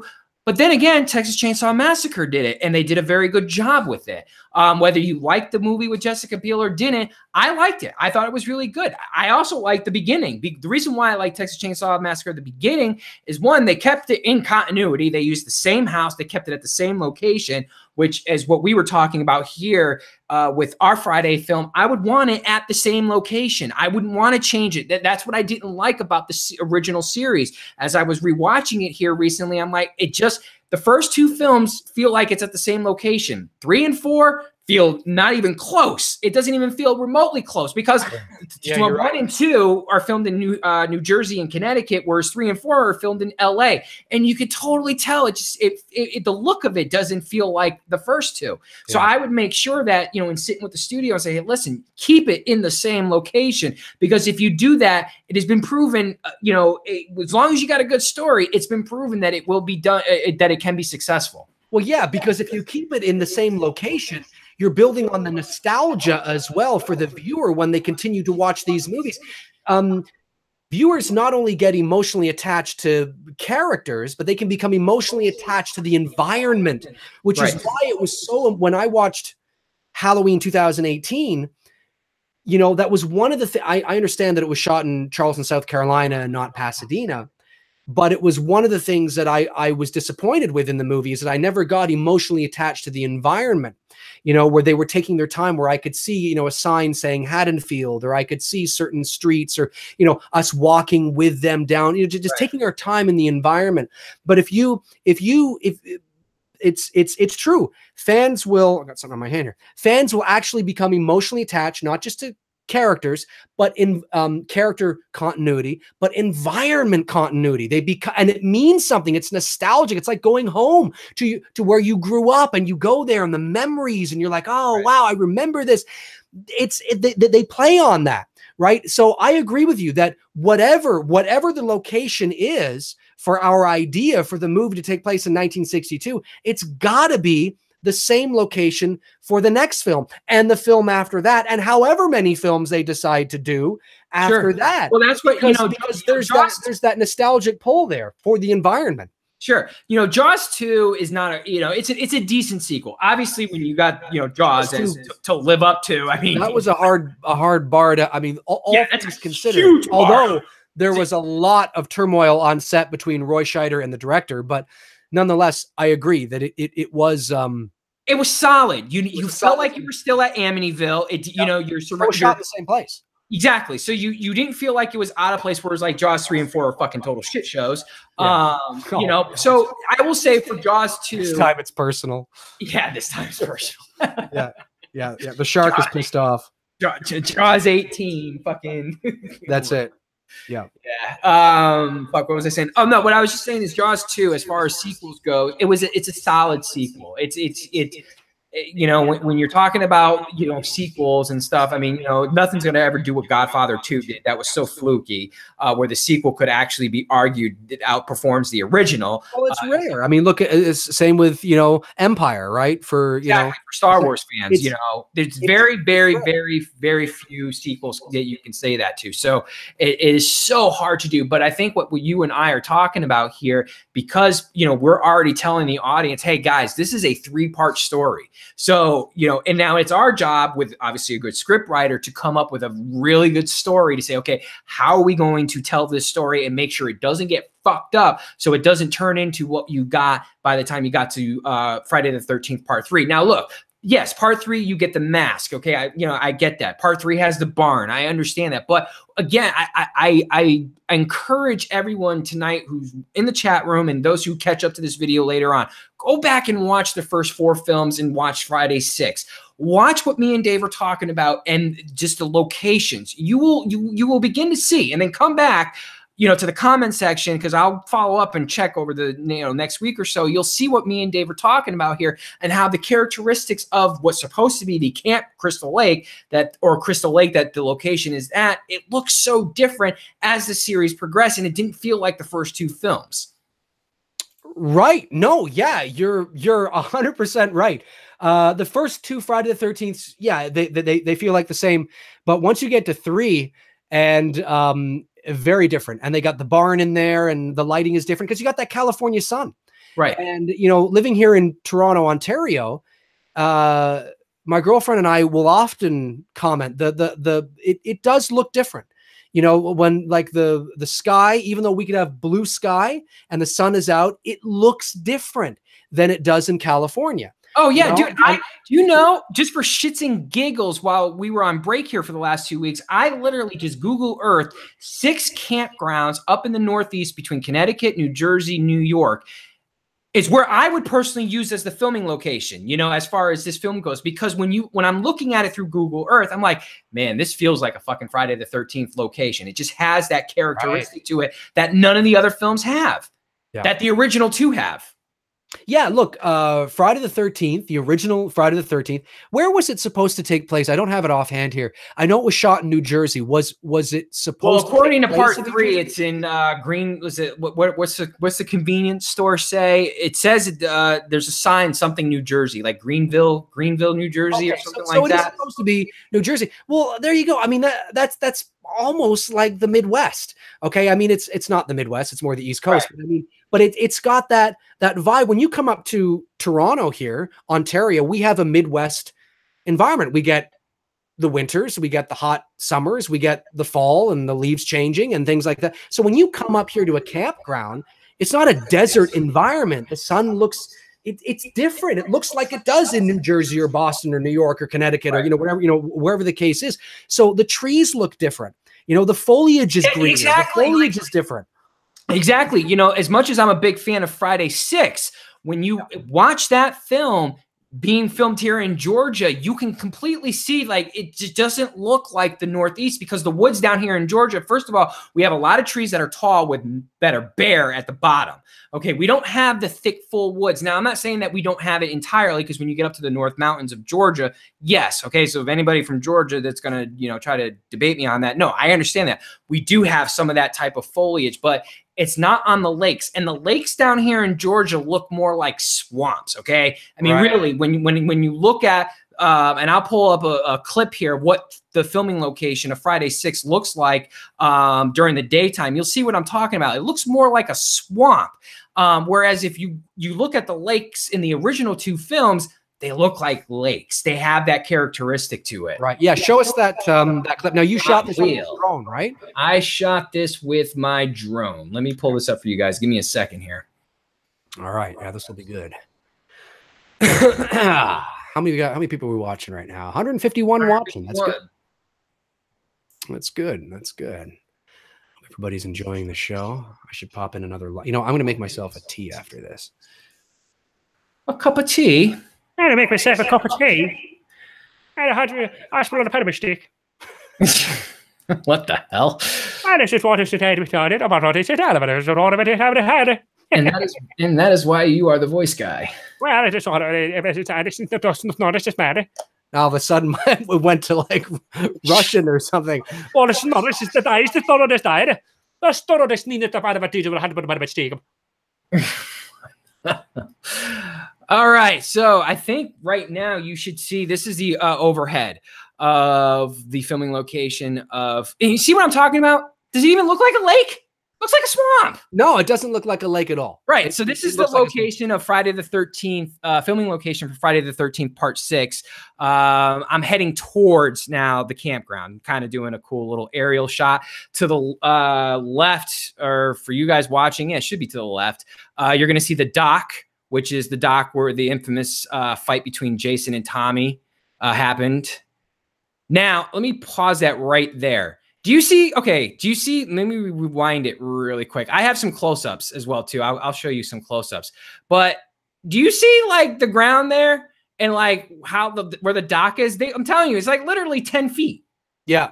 From what I was telling you guys beforehand. So, all right. Now we're going to go right into, and you see what I'm talking about as far as the woods and the trees goes? There's not a lot of bushes. There's trees. No, and the water looks very brown. Brown, right. And that's going to get us right into the campgrounds there. I'll pull up another clip.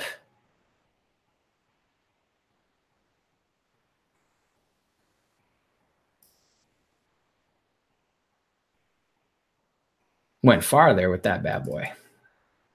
Yeah, it's great. Right. Great stuff. Great shots. So here's a low angle perspective of, now this is obviously, this is the dock. I'm heading towards it, flying towards it, I should say. But like Dave was just pointing out, this looks like a swamp. Yeah, like, I mean, it's a lake for all intents and purposes, but it doesn't look like a lake that you would see up like here. No, but do you see, like, you know, like how close, like, okay, so this is, let me pause it. This is the dock. This is the where, you know, the end fight scene between Tommy and Jason takes place. But like where it ends, as far as, you could literally throw a freaking wiffle ball from one side to the other side. It's how close it is. Now, the deceiving thing was, again, all about camera angles, is to create this, like, you know, look of it's a super huge lake, when in reality, when you're standing there, the shit is fucking small. It's not as, like, that was the one thing I took away from it when I was standing there on the dock. I was like, Jesus, this thing is fucking small. But in, you know, as far as, you know, the camera angles that they did in part 6, they created the illusion that it was big. Whereas when you look at the original and the second film, that's why you see a lot of these wide shots, because they didn't have to mask anything. They didn't have to hide anything, because you could clearly see they were on a big ass fucking lake in the middle of nowhere. Right. Exactly.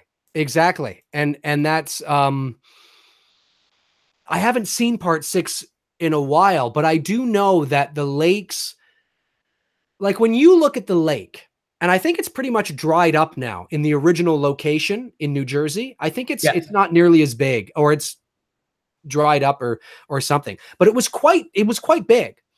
And when you watch the movie and you look at when Kevin Bacon and them are fooling around on the dock, like, it looks like the water's blue.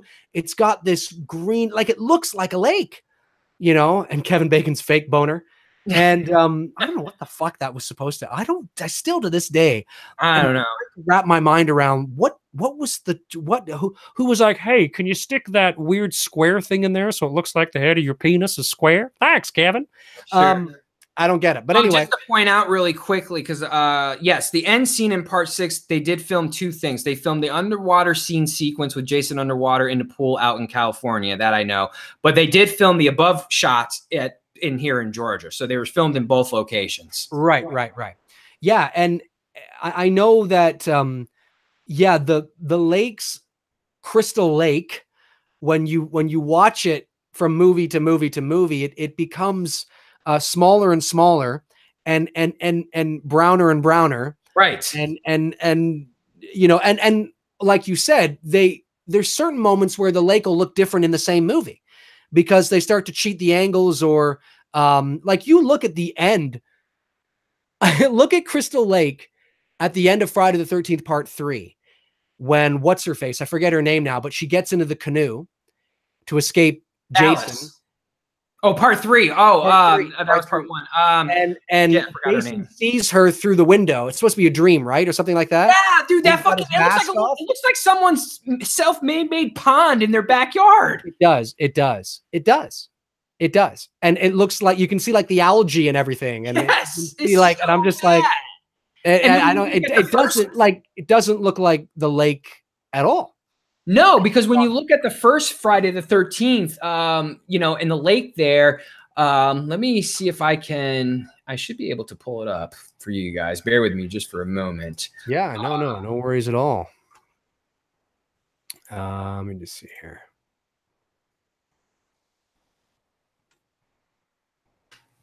Yeah.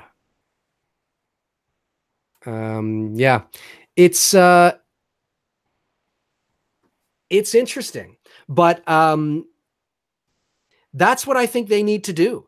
If I was asked that, I would say, yeah, I think you should lay it out like you're going to do 3 movies, and you start with this story. And I think I think despite not having Jason in it, when you tease it at the end of the movie, when you're building to that, I think if the movie is fantastic and everybody in this chat room watches and goes, okay, well, it didn't have Jason, but fuck, that was awesome, because you could feel Jason's presence through the entire movie. Even though Jason isn't there, you can feel his presence there because you know that that's the direction you're going.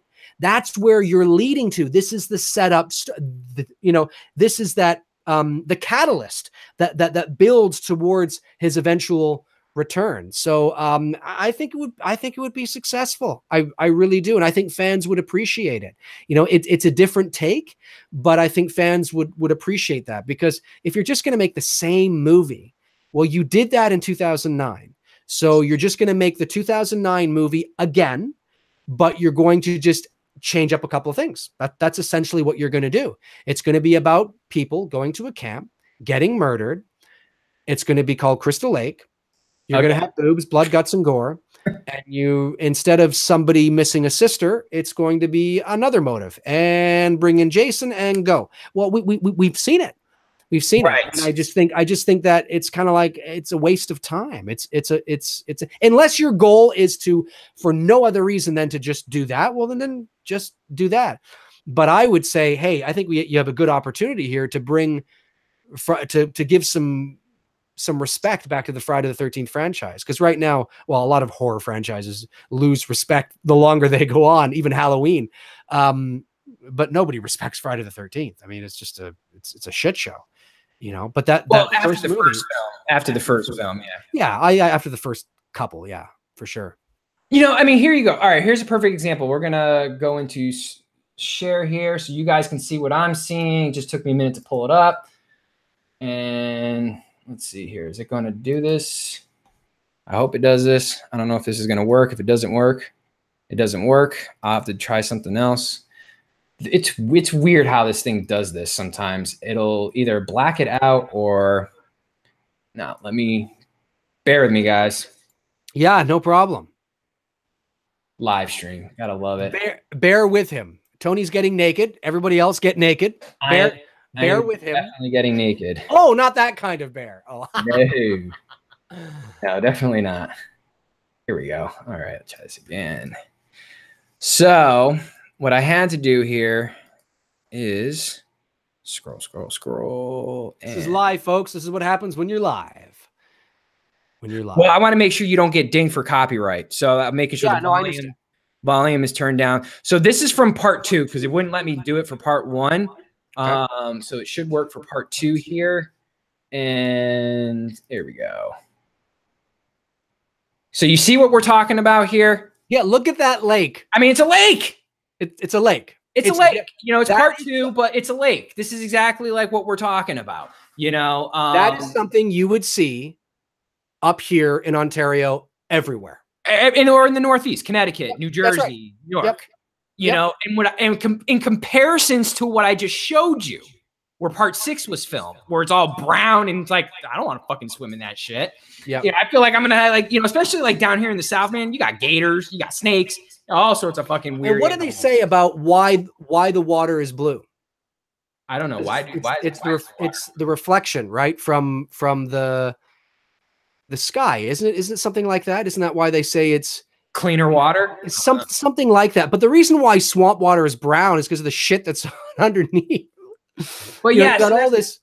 But it's like what we were just saying as far as the characteristics of having that lake feel and vibe. That's why the first 2 films really have that feel to it. And I love 6. 6 is my favorite adult Jason, but that's like the one little, if I had to nitpick at it, now that I know where they filmed, I'd be like, Tom, man, imagine if you had just filmed it in New Jersey or somewhere up in the Northeast. Now, I know given the fact that they filmed it in November, which again is the other thing I would ask them, I don't know too many kids who go camping in the fall, because it clearly had a fall vibe and a fall feel to it. I'm not saying that they don't have over weekend camps and things like that.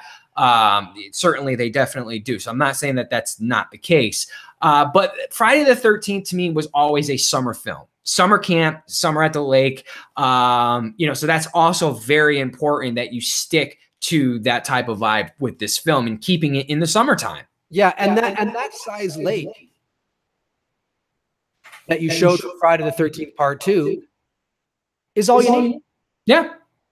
And it's still there in Connecticut. Yeah. I mean, I know some of the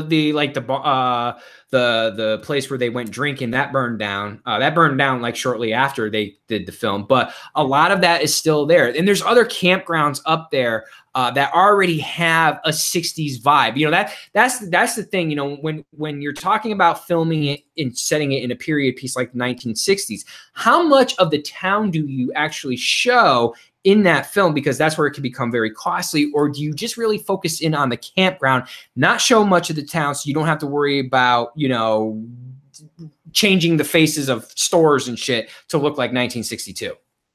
No, I think oh, I heard an echo again. I think if you were to just approach it like the town, it's a small town, very small, with a big ass lake. Yeah, and you approach it in the similar manner like they did with the original Friday the 13th, where you just basically only saw one street of this small town. And of course, it was supposed to take place in present day, so they didn't have to change anything. But in terms of, you know, that's what you show. And you know, it would be factored into your budget that you'll have to change, you know, the outer faces of some stores or a restaurant or something to that effect, and that's or it. You know, here's the thing. For, you know, if a studio says, you know, it's going to get costly, guys, you know, because we got to, you know, change studio stores and things like that, then my pitch would be, okay, forget the town in the first 62 film. Okay, focus it on being at the campground, so you're limiting your production costs.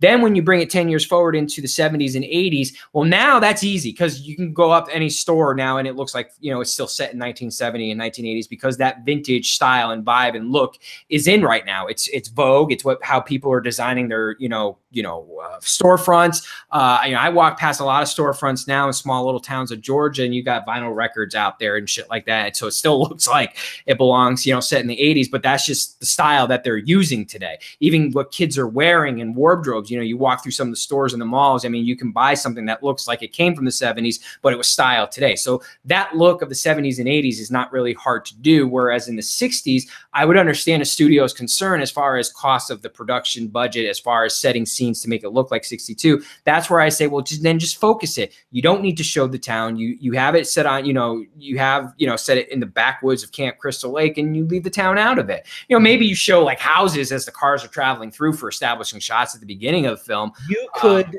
begin the movie with a 60s style school bus. That too, right there. Driving along. Yes. So the movie opens and you hear children singing.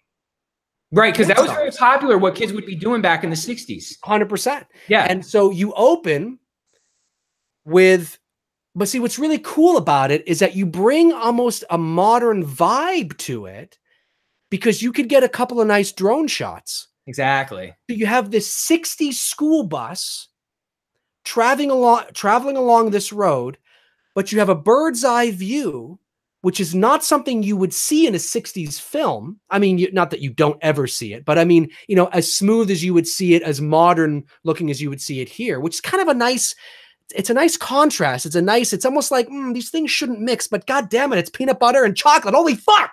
You know what I'm saying? So, and you hear, as the movie opens, you hear sort of this eerie kind of soundscape, something that's just, it's atmospheric kind of, but you hear in the distance, you hear these children, which is also a contrast to the eerie soundscape that's coming underneath. So you begin to hear these children singing in the distance, and they're on this bus singing. They're a group of kids, not the only kids, but a group of kids that are going to the camp. Oh, dude, and you know what I would totally do? I would totally rip off Kubrick's opening sequence in The Shining as the kids are riding along on the bus, and you have the aerial shots of the lake, the big ass lake, as the drone shot is riding along with the bus, that side-by-side leading line shot of the school bus, you know, riding along the side of the lake, and you know, you see that they're heading towards the campground. You make it your own. You don't necessarily rip it off. You know, no, I'm not saying rip off the whole Shining's opening. No. Yeah, but even that shot, it's clear that you're paying homage, right, you know, to what that is, but it's done differently enough in your own style, stylistically, right, that you can tell that they are. It is a tip of the hat. That's what it is, but it stands on its own. that when you watch it, you can go, oh, this is a great opening. Yeah. And you're going along the lake and you can see the bus there. And all through this, you know, you got credits maybe or whatever. And all through you hear whatever the kids are singing back then, you know, you know, whatever popular camp songs that were that were of that kind of thing. But man, what already, if you think of that already, you're like, you're locked and loaded into, okay, this is a very different Friday the 13th, but I'm liking it. Right. I'm liking what they're doing here. They're really setting this up. And then, of course, you can find out about the murders that happened in 1958 through the natural process of some exposition while you're at the camp. Maybe there's, you know, a couple of camp counselors are talking about it, and the woman, and maybe there's, you know, a newspaper that's tossed down and you can see the woman or the man that was pinned for the murder and he's in prison. So, you know, there's some exposition there of what happened in 1958. And then you see all of it's open. The camp is open for business. We haven't seen that. It is thriving. This is a thriving Camp Crystal Lake. It is not known as Camp Blood yet, but it is about to be known as Camp Blood. And that's a great that'd be a great opening. And you get this, and even with the in post, you color grade it. So it's got this warmish, you know, very saturated type 60s look to it. Yes, 100%. Yeah, absolutely. You know, and that would be that for me, that gets me excited to hear that they're making another Friday the 13th movie with Jason, with a bunch of kids at Camp Crystal Lake. It doesn't excite me. It doesn't. I've got like 10 other movies that have already done that. Exactly. It doesn't excite me. It just makes me go, okay, well, I know what to expect. And I'm sure the trailers will look good and you know, and oh, sure, I'm sure it'll be very entertaining. But so what? You know, okay, great. Now we saw Jason ripping apart people again. Oh, well, that was great, you know. But I just, yeah, if you really want to have success long term and maybe even get a couple of movies out of it, you get your audience on board. Then when you bring in the second movie, you make such a good movie that when you bring in the second movie, there's anticipation for the second movie, not the first movie, because they know the payoff is Jason's coming back. Well, yes, but because the first movie was so fucking good, the anticipation, usually anticipation,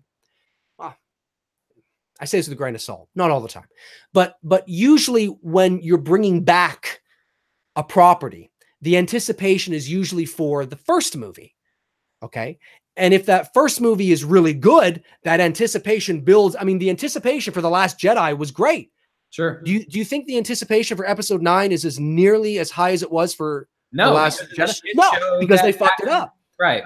But if you make a really good Friday the 13th, even if it doesn't have Jason in it as your main antagonist, you make a good movie where it's like, shit, that was, holy fuck, that was intense. And in this day and age too, it's not hard for the word to be spread. I mean, my God, when you guys saw that shit up at TIFF for Halloween, it was like the next day, man, all I saw were Halloween is great. Halloween is great. It's the best ever, blah, blah, blah. So like, as far as reviews go, it is, for the word to get out, it's not that hard. No, it's not that hard. Even though fans might go, I don't know if I want to go see it because there's no Jason in it. If the reviews are in and people are like, well, fuck, it's getting good reviews. People are really praising it. They're saying it's the best Friday the 13th since the original. Just out of that line, curiosity alone, people are going to go and see it for just that reason alone without Jason. And your marketing campaign is very important.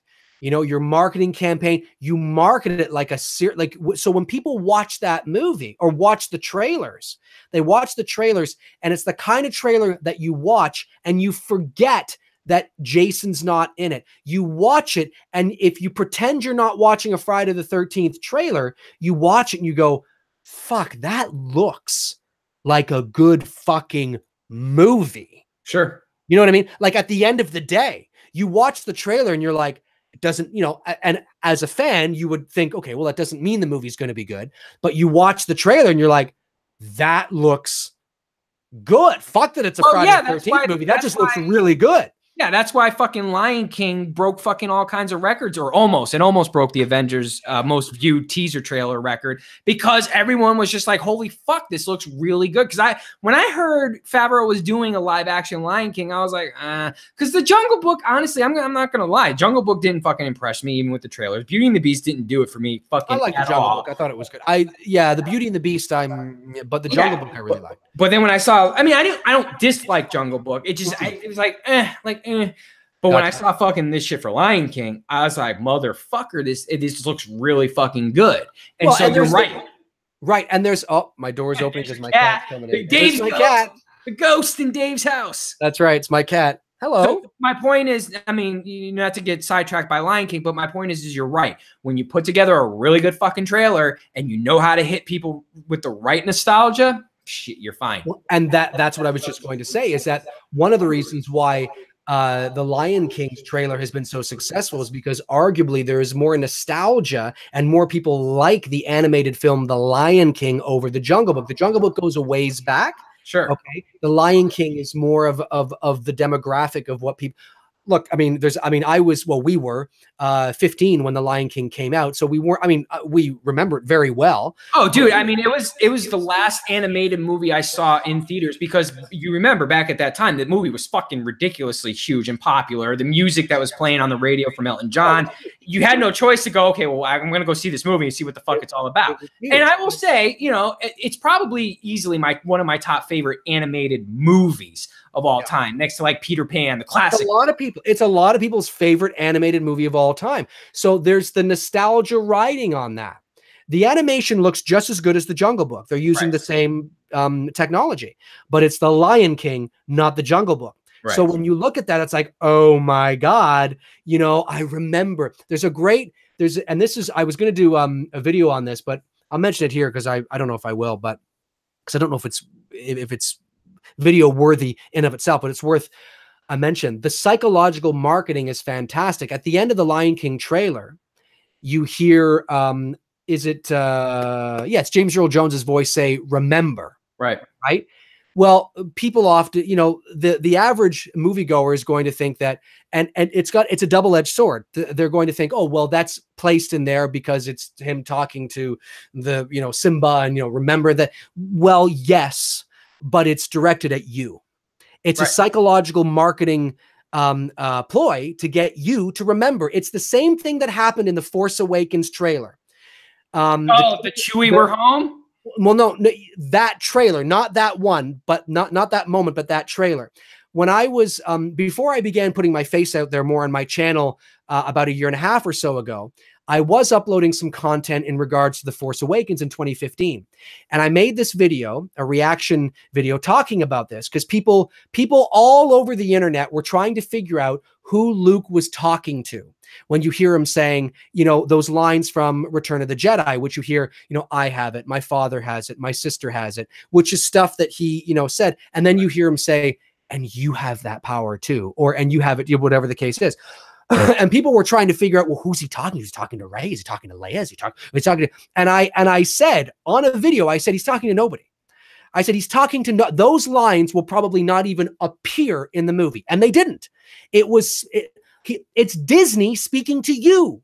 Right. Disney is saying, and you, the audience, you have that power too. It's speaking to the kids. It's speaking to the 40-year-old fanboys like us going, I remember too. I have it too. Oh, I feel like a kid. Chewie, we're home. Oh my God, I have it too. That's who it's directed towards. It's marketing. It's subliminal messaging. It's marketing at it's psychological marketing at its finest. Yep. And I said that then, and everybody was like, oh, no, he's got to be talking about somebody. Sure enough, the movie came out, and those lines weren't even in the movie, and he wasn't talking to anybody. So it's the same thing with the Lion King. Now, even if that line does appear in the actual film, I can tell you right now that big booming James Earl Jones voice at the very end of the trailer saying, "Remember." It's speaking to you, the fan, saying, "Remember this." And that's how I look at us. Exactly. You know? And that's how I would do the same thing with Friday the 13th and rebooting it. And we'll get James Earl Jones's voice to come in and say, remember. You could even, you could do something with Betsy Palmer's voice. You know, you could bring in moments from the original. You could tweak it. You could not necessarily be the exact same vocals, but something where she's talking about her son, Jason. You could do something along those lines. You know, I mean, there's so many things. You could do the kill mom, kill mom, and all that stuff. Yes, There's so many things you can do. Yeah, 100%. Because Jason isn't in the movie, you're already behind the 8 ball. So you already have an uphill battle to try and convince Friday the 13th fans to go and watch a movie that Jason is not the main antagonist. So you have to make them understand that this is a movie that you do not want to miss. This is the beginning of something really special. Right. Yeah, Jason may not be your main antagonist. We may allude to him at the end of the movie, kind of like what they did in Batman Begins with, the Joker card or whatever it is. But this is a movie you do not want to miss. And there was nobody that would argue. Look, I watched about a year and a half ago, maybe 2 years ago, I watched Batman Begins, The Dark Knight, and The Dark Knight Rises back to back to back. And yep. I got to tell you, now I haven't watched them since. I got to tell you, when I did that, I actually like Batman Begins better than The Dark Knight. And The Dark Knight gets and I'm not saying it's not a good movie. It is. But watching them back to back to back, I actually, at the end of it all, I remember thinking to myself, I really like Batman Begins. Like, I remember thinking... So do I. I think The Dark Knight gets all its praises because of Heath Ledger's performance. Sure. And it is, yes, and it is a good movie. But when you have a great setup, and you put in a villain that arguably no one gives a shit about, right? Nobody cares about Scarecrow. Who the fuck is, Liam Neeson playing? Right. Like, what the fuck is all this, right? Ghoul or whatever his name was. But the movie itself was so well done, so well put together that nobody gave a shit. Nobody cared because it was a great setup. And then when you saw that Joker card at the end of the movie, you're like, oh, fuck, no, you didn't. Oh, shit. Okay, come on. When's the movie come? You know what I'm saying? You do that with Friday the 13th. You got him. And you may have them for 1 or 2, maybe even 3 more movies. You might be able to do that. Again, like I say, the more movies you make, the shittier they will eventually become. But you might be able to make a really successful Friday the 13th trilogy. Imagine that. That's like, fuck. That's the point, And, the other thing that I didn't like, one of the things I didn't like about Friday 2 was that when you listen to Paul's speech, when he's talking with the kids around the campfire, it's somewhere about 5 years after the events of what happened at, in the 1980 films, which if he's 11 years old, that means he would only be 16 based according to time, short of him jumping, magically a few decades. And that's what I didn't like about it, because when you see him in Friday 2, he's a full grown adult. You know what I mean? He's not a teenager when you get to, Friday the 13th part 2. So our film, where we set it in 72, 10 years after the fact, we've already protected ourselves in that by then Jason's going to be in his mid-20s. Because You're talking, it's 15 years after the events of when he drowned. So he's minimally going to be in his middle 20s. So he's going to be a young adult based on time. Because the one thing you can't do, no matter what, even if you want to go Frankenstein, Jason, or whatever, the one thing I don't like that movies do is fuck up time, because you can't change time. You can't. It fucks it up. It doesn't make sense. That's like, what is it? I guess 2, 3, and 4 are all literally, they happen within a 24-hour period. If you watch those movies, part 2, because at the beginning of 2, or I'm sorry, the beginning of 3, there's the news guy who's reporting from the fucking campground. I'd have to watch them again. The woman at the grocery store, or that owns the convenience store, where Jason has within 1 second, he goes from wearing the overalls to his fucking other outfit. Like, literally, I gotta watch them again. It literally happens all within part 2, part 3, and part 4 happen all within technically it's in one day. And that's like the one thing I don't. That's ridiculous. It is. It's so fucking ridiculous. Because why are new kids coming to the campsite all within a day of each other. All within a day. Massacre just fucking happened here, and everyone's like, well, fuck, we're just going to go up to the fucking campgrounds this weekend. Even though a massacre just fucking happened here. I'm telling you, go watch it again, and you'll see the opening sequence, Friday the 13th, Part 3. You'll see it's literally picking up from where 2 left off. There's literally no gap. And then obviously, if you watch 3 in the beginning of 4, they pick Jason up at the barn, they bring him to the hospital. It's technically the next day. Right. I see. Yeah. I mean, it's fucking nuts. I see what you're saying. I do. Yeah. No, this would be, and obviously, you have to suspend your disbelief, because even when in our films, Jason drowned, he literally would not be a 25-year-old guy in a sequel. He would be dead. You can't grow if you're dead. Right. But maybe that's the thing. Maybe we bring something else into it. Maybe he didn't drown, or maybe he thought he drowned, but it changed him, and he went into the woods and he became this, hermit, but he didn't actually drown, or who knows? There's so many different things that you could do, but definitely beginning Friday the 13th, because I'll tell you right now, if you just want to do the Friday the 13th the same again, I just have no interest in that. I have no interest in seeing a Friday the 13th movie. Right. That is pretty much just. Yeah. And the other thing, someone just brought it up in the comment section. The cops weren't on the ball that weekend. I mean, legit, you got a mass murder going on this weekend, but kids are still coming up to the campground, fucking partying and having a good time and shit. Cops aren't fucking, no one's doing shit, right? Cops aren't trying to go on a manhunt looking for this dude, and fucking Jason's out there doing his shit. Now, I will say this comic book, I have all the Friday the 13th comic books. This one, the number 6 issue, is a pretty good one. It's kind of stretching the mythology a little bit, but they set Camp Crystal Lake on an Indian burial ground. And it has this past. It has this history of, a lot of bad things happening up at this lake. And the Indians swear on it that one day it's going to have a vessel come back and wreak havoc and wreak hell. That's kind of a paraphrase of what happens. If you can get your hands on the comic, check it out. It's a pretty decent comic.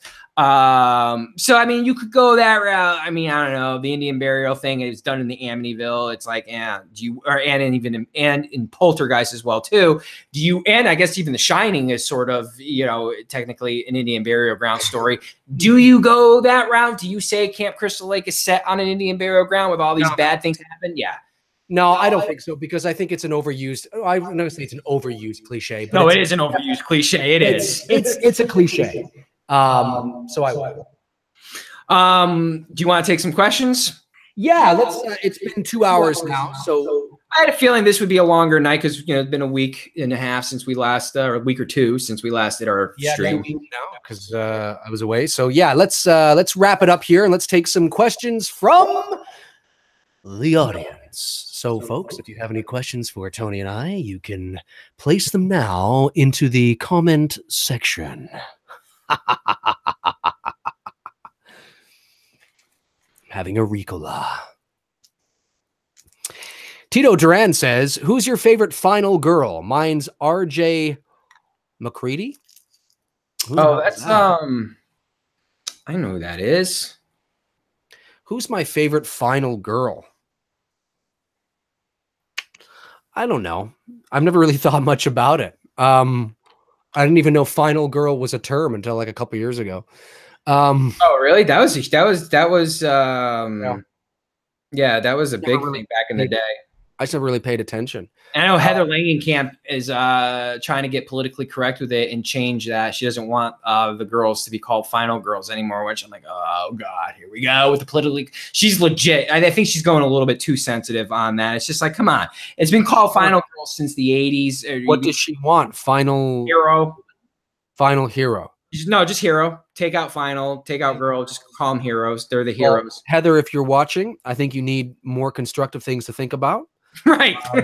I just think that's completely unnecessary. You're taking it too seriously. You're taking it too literally. It's just a fun little thing. Okay. You know what? I think for Danielle Harris, obviously, I mean, I don't know if she would be considered a final girl because of Halloween 4. I don't know if we would technically, she was a kid. But I will, since this is, because I do like Heather Langenkamp. Heather Langenkamp is great. Yep. But since this is Friday the 13th, I think I'm going to go with I'll pick one from the franchise, and I'll probably go with Amy Steele. She was this from part 2. Oh, RJ McCready from The Thing. Oh, that's right. Yeah. Thing. Yeah. So that I don't have a particular favorite other than I would say Danielle Harris overall, but since we're talking Friday the 13th tonight, I would say Amy Steele for sure. I gotta say I'm gonna go with Amy Steele as well. I think she was. I actually think she was more likable than what's her face from the first Friday the 13th. Alice, yeah, Alice, and I think I wouldn't have minded if Amy Steele's character had continued into 3 and even 4. I think she was a likable person. They offered it to her. They had a great story in mind. It was kind of, from what I understand, similar to what they did in Halloween 2, where her character goes to the hospital and Jason tracks her down to the hospital. I don't know if it's a total ripoff of Halloween 2, but it was in that line. And she regrets it to this day, turning it down, because she thought she was going to go on and do different things. And, sometimes our careers don't work out that way. And I really wish she would have done it, because I do like her. Out of all the Friday Final girls, she's my favorite. Right. Laurie Strode. Yeah. Oh, yeah, of course. There's Laurie Strode. Laurie Strode's, your Sidney Prescott's, your Heather Langenkamp. But we were just talking about Friday the 13th. Okay, any other questions? We'll take a few more here while things are rolling. Super Saiyan Rue says, what are your thoughts on the Wrath and the Jeepers Creepers trilogy? Well, I've only seen the first 2 Jeepers Creepers. I liked the first Jeepers Creepers. I didn't really care for the second one, and I never bothered seeing the third one because I wasn't really into Jeepers Creepers. Yeah, I'm the same way. All the personal things aside, it's kind of hard to support a director who's involved with the shady stuff that he was involved with. A convicted pedophile. Yeah. So it's like I once all that stuff came out, I didn't. Was he a convicted pedophile, or was he just convicted of having child porn? Someone correct me in there, but I think he was convicted of pedophilia, if I'm not mistaken. I don't think he actually did sexual. Yeah, I think he did. Yeah. So it's like, that's why it's very hard for me to get behind and support that franchise. Even though I liked the original film when it first came out, before we found out all that crap, I thought it was a creative, cool monster. Listen, and it's actually, here's a fun fact for you guys. It's the Jeepers Creepers story is actually based on a true story. Look it up. It's actually the monster. It's based on someone who killed, but the actual, that whole sequence with the brother and the sister driving along, seeing something off to the side of the road that you saw in the first film, and a body being thrown, that fucking legit happened. That was a real fucking story. So a lot of it was inspired by true events. So they just took the liberty and went to the whole monster round. But if you guys get a chance, look it up. Yeah, no, of course they did. I was unaware of that. So I will have to look that up. Okay. Any other questions, guys? Don't feel shy. Don't feel I see Goldberg asked, do we like the Friday the 13th, 2009? I mean, I like it for the greatest hits factor, like Halloween 2018, because Friday 2009 is basically 1 through 4. It's a tribute to the first 4 films, and it's just a modern retelling of it. Friday the 13th Part 9 is just a standard modernized slasher movie. There's nothing proprietary about it, or I watched it, I think, once, maybe twice. Haven't seen it in years. Don't care to see it again. Not because I hated it. I just there's nothing for me to glom onto. The reason why people watch movies over and over and over again, I mean, there's many reasons why, but one of the reasons why is because they become emotionally attached to the characters within the environment. And sometimes if you can get emotionally attached to the characters within the environment because you love living vicariously through those characters, because it's very moody, or it's very atmospheric, or you love that kind of environment, or you have a connection because you went through something similar, or you can relate, whatever it is, that keeps you coming back. Because why would you watch a movie over and over again if you know how it ends and you know how it goes?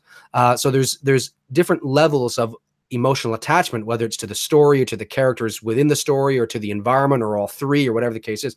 In the 2009 movie, I watched it. Well, I wasn't emotionally attached to any of the characters. I couldn't care less about any of them. They were all sort of, you know, and you could say, well, that is a Friday the 13th movie. Well, I know it is, but does it have to be?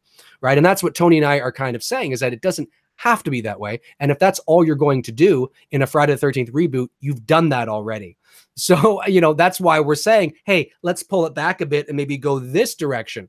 You know, make it more interesting. Not only that, but like bringing it back to like the original film and that low budget feel to it. So it's not costing the studios an arm and a leg to make this film because it is a gamble. But I'm like, hey, bro, listen, we can make this for a low budget, give it that low budget feel, because to be honest with you, there is some, when we talk about movies, even when you talk about movies like Clockwork Orange or The Shining or The Exorcist or whatever, there's a charm to that film look, the grain that you're seeing on the screen or whatever, that you don't get in modern, you know, films. You know, when you look at the modern, perfect example, I watched The Nun here recently. So disappointed, so fucking disappointed, because this was again, looks so amazing, right? I mean, it's like, it was fucking like, here's the thing. You and I talked about this off camera about another movie here, which we'll probably talk about another day. I'll save that. But I'll stick with The Nun here.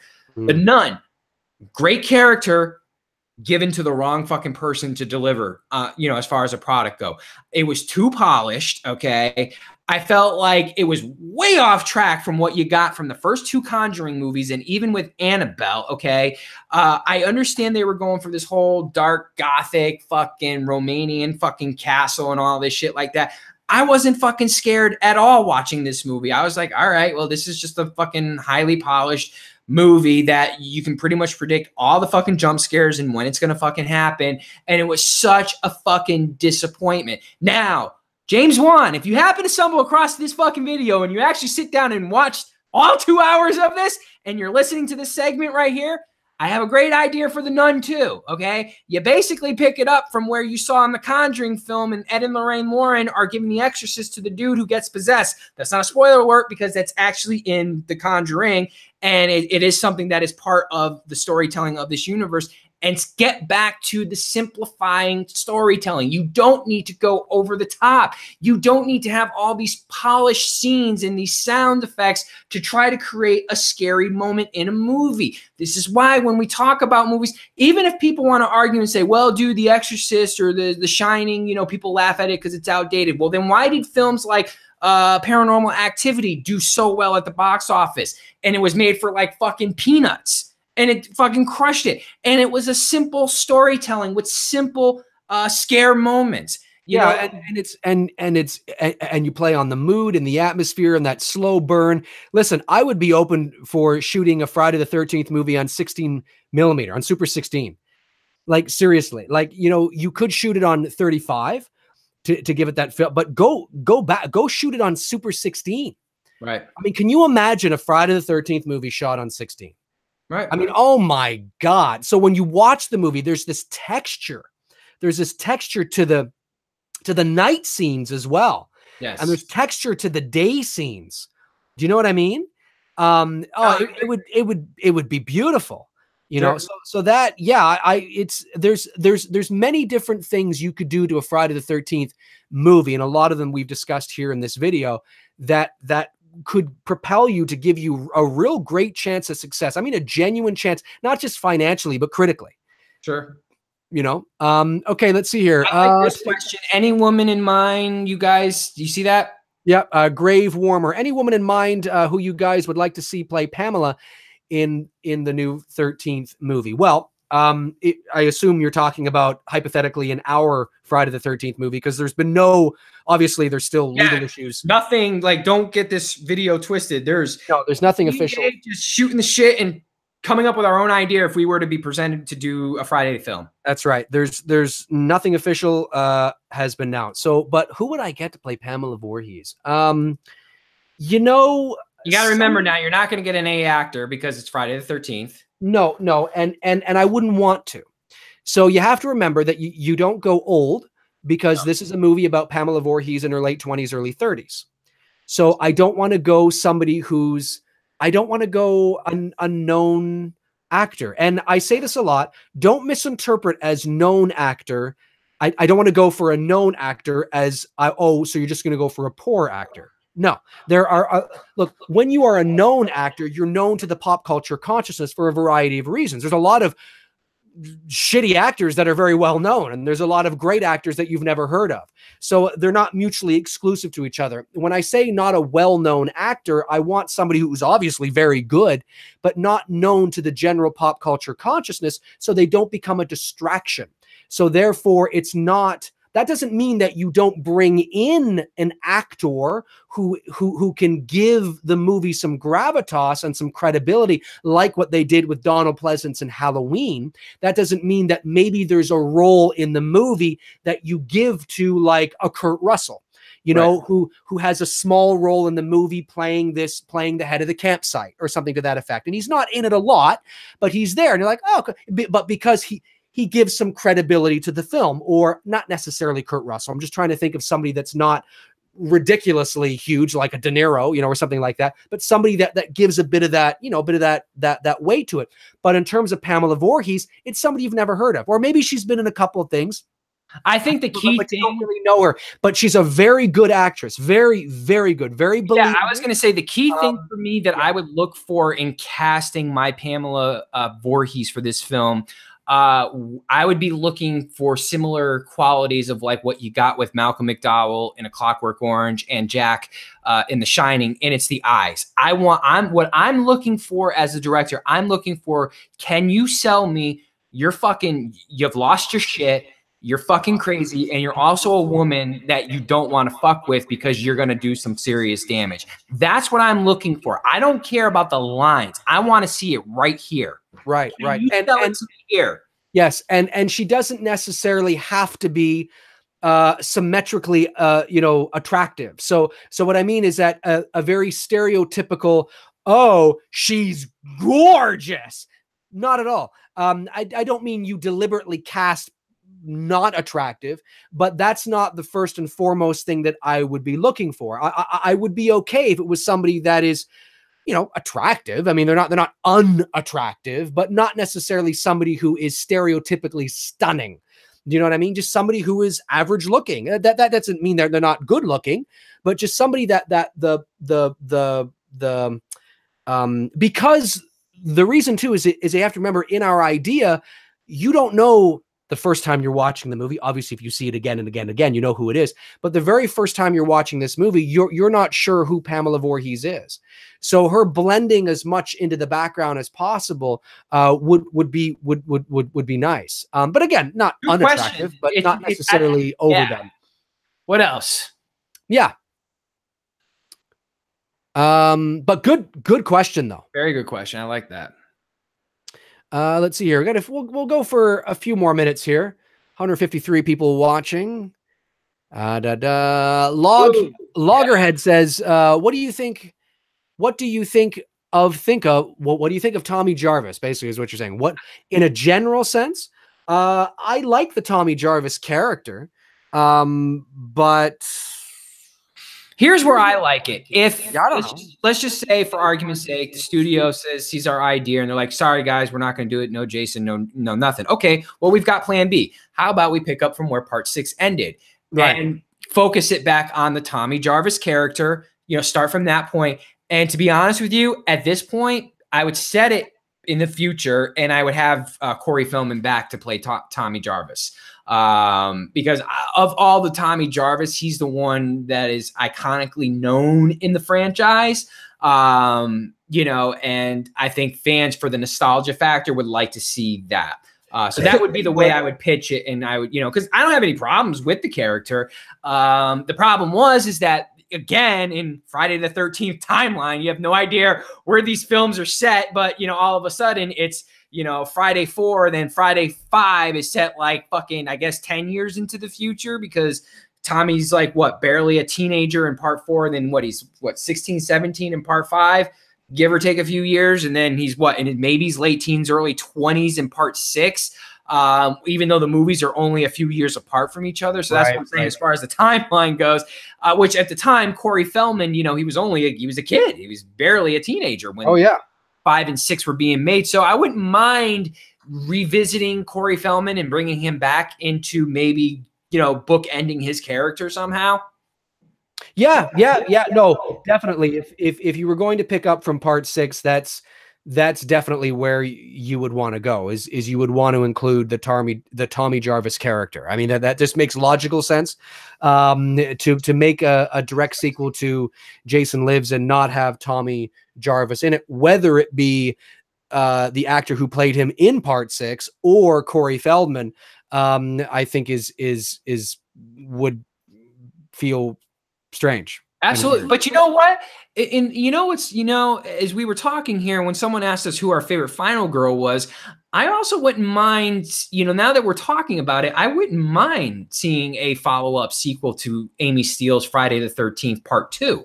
You know, as we were talking about that tonight, I didn't think about it prior going, only because, you know, I focused in on 6 because I really like 6. The campground is still there, so you can pretty much just set it 30 years in the future. Everything is pretty much right fucking there. Makes everything easy for you to do. Just go and fucking film it in November again. So, you know, but you could do something maybe even with Tommy Jarvis and Amy. I forget her fucking name in part 2. What was her name?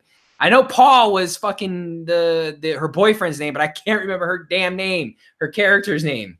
Can't remember her name. Someone either. in the chat room tell me without me having to look. I know.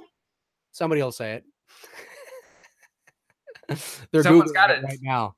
They're Googling it right now to make it seem like that they know it. Yeah, no one's telling, everybody's Googling it right now. Everybody's Googling it right now. What was Amy Steele's character's name? I'm literally drawing a blank. Yeah, that's what's happening. Oh, Poppy 129 is like, no, I'm not. No. Jenny, yes, Yeah. Jenny. So that would you could set part 6, because part 6 does stay in continuity with the first 4 films. You could bring Jenny's character back and also bring Tommy Jarvis' character back, so you have them both and have them both. Yeah, I mean, look, there's many, because the Friday the 13th series is by and large a shit show. There's many different points that you could pick up from. So yeah, no, I agree with that. But if we're talking our original idea, yeah, Pamela Voorhees. Again, you have to keep in mind, I saw somebody in there say Drew Barrymore. Now, she's too old. You know, again, you have to remember that don't think of the Pamela Voorhees of you have to think of an actress who today would be late 20s, early 30s. Yeah. That's how I saw a question pop up from one of my Instagram followers, a faithful. Can I respond to that? Yeah, no, by all means, go right ahead. Okay, and by the way, thanks for the support on Instagram. You guys can follow me at Tony Michael Photo. For those of you who don't know, yeah. So link is in the I saw it from Vinny. Vinny asked Vinny Montega. I hope I said that right, bro. I probably butchered it, but if I didn't, my bad. Will Michael versus Jason ever happen? No, and let me explain why. Because me and Dave talked about this off camera the other day. Michael Myers.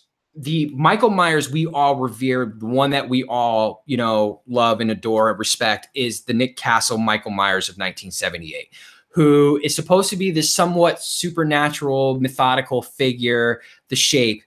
Nick Castle's all of 5'10". If you were to take, I don't care what Jason Voorhees, whether it's part 3's version, part 2's version, part 6 version, Kane Hodder's version, and were to match him up against Nick Castle's Michael Myers, Jason would fucking decapitate Michael with one punch. I mean, just the size of the two alone. Look, Michael's our boy. We love Michael Myers, but in a realistic situation, if we were to really have these two go toe to toe, Jason would fucking tear him a new asshole. I mean, I'm sorry to say it, but if we're going to base it on the Nick Castle Michael Myers, now, if we're going to talk George P. Wilbur Michael or Tyler Mane Michael, and then that's a whole different conversation in itself. But if we're talking about the one true Nick Castle 78 Michael, Jason would destroy him in a second. Sorry. No, you're absolutely right. And I will just add to that by saying I don't want to see a Michael versus Jason. I don't need to see a Michael versus Jason. I don't know if it's because I don't know. I just don't. I don't get off on that kind of thing like a lot of people do. And it's not that it's not cool. It's not like, you know, like in 2 years when we see King Kong versus Godzilla, that's the kind of versus I want to see. Well, it is. It is, but even that you could say realistically, Godzilla would destroy King Kong. Yeah. I mean, Godzilla's nuclear. He breathes atomic fire. So if we're looking at this realistically, right, Godzilla would just step up to King Kong and go, and that'd be the end of him. He'd step on him, first of all, because he's like 200 feet taller than King Kong. They've made King Kong bigger than Kong, so and on purpose to look. Versus are fun. They're fun. And Freddy versus Jason was a fun movie, but it wasn't a good movie. No. And I don't care. I saw it once 15 years ago when it came out. I don't think I've seen it since because I don't care about it. No, I don't even own it in my collection. Yeah, I don't care. So I don't get excited. Like I take sort of the Han Solo, the Harrison Ford approach, where it's kind of, I remember at a Comic-Con a few years ago, this poor kid, man. I say kid, he's probably, 25. He stands up in the audience and he's like, Mr. Ford, yes. So if Han Solo and Indiana Jones were to meet, what would they say? And Harrison Ford's like, hello? Right. And the kid's like, and the microphone is, taken away from him. And he's like, oh, dude, I saw that same shit with John Carpenter here, where someone was like, they were asking him Michael's middle name. And Carpenter was like, I don't fucking know. Like the look of disappointment. And even in the comment section from fans, like, how could you not know you created this shit? Like, because he doesn't live and breathe this shit. He made a movie. He's a director. He was given a project to do back in 1978, and that's all this shit was ever to him, and all it will ever will be. Like, well, yeah, a lot of the times fans will definitely know more about what you've done or do, fans of whatever it is, right? And then because once the project is done, you're on to the next thing, and there's nothing wrong with that. I think fandom, look, we're part of the world of fandom. Even though I'm a Halloween purist per se, doesn't mean that I'm not a Halloween fan or that I don't enjoy movies or horror movies. I'm part of that fandom. I've been to Comic-Cons and fan expos and that kind of stuff, and but the fact of the matter is that I guess I was going to say maybe it's my age, but I don't think really it is, because there are people that are our age and even older who love that kind of thing. I just don't care about the versus stuff. Right. And I know that I know the versus stuff goes back, because I know there's, the Wolfman and Frankenstein or Meets the Mummy or whatever. That kind of thing has been going back in history. And look, if someone wants to do a YouTube, movie, go ahead. Fucking have fun with it. Sure. But I don't really care about because like what you just said, when you talk about Michael, the 78 Nick Castle, the one that is revered of all, of all the Michaels, right? He's borderline human with a bit of supernatural, whereas Jason is not. So when you take it into that context, I'm sorry, Jason's going to fucking rip him a new asshole, because Michael's human. I'm sorry, Jason's not. Yeah. No. It's just the reality. Yeah. If we're talking the realism here of it. Yes. And quote realism. Because I don't care to see it. So I like my different universes separate. Exactly. All right, we'll take two more. Two more. Okay. Yeah. Okay. Oh, I don't know. Looks like people are getting into arguments with each other in the chat room. Oh, I see our favorite person's there too. Why are people getting into arguments? Guys, no fighting. Guys, we all can get along.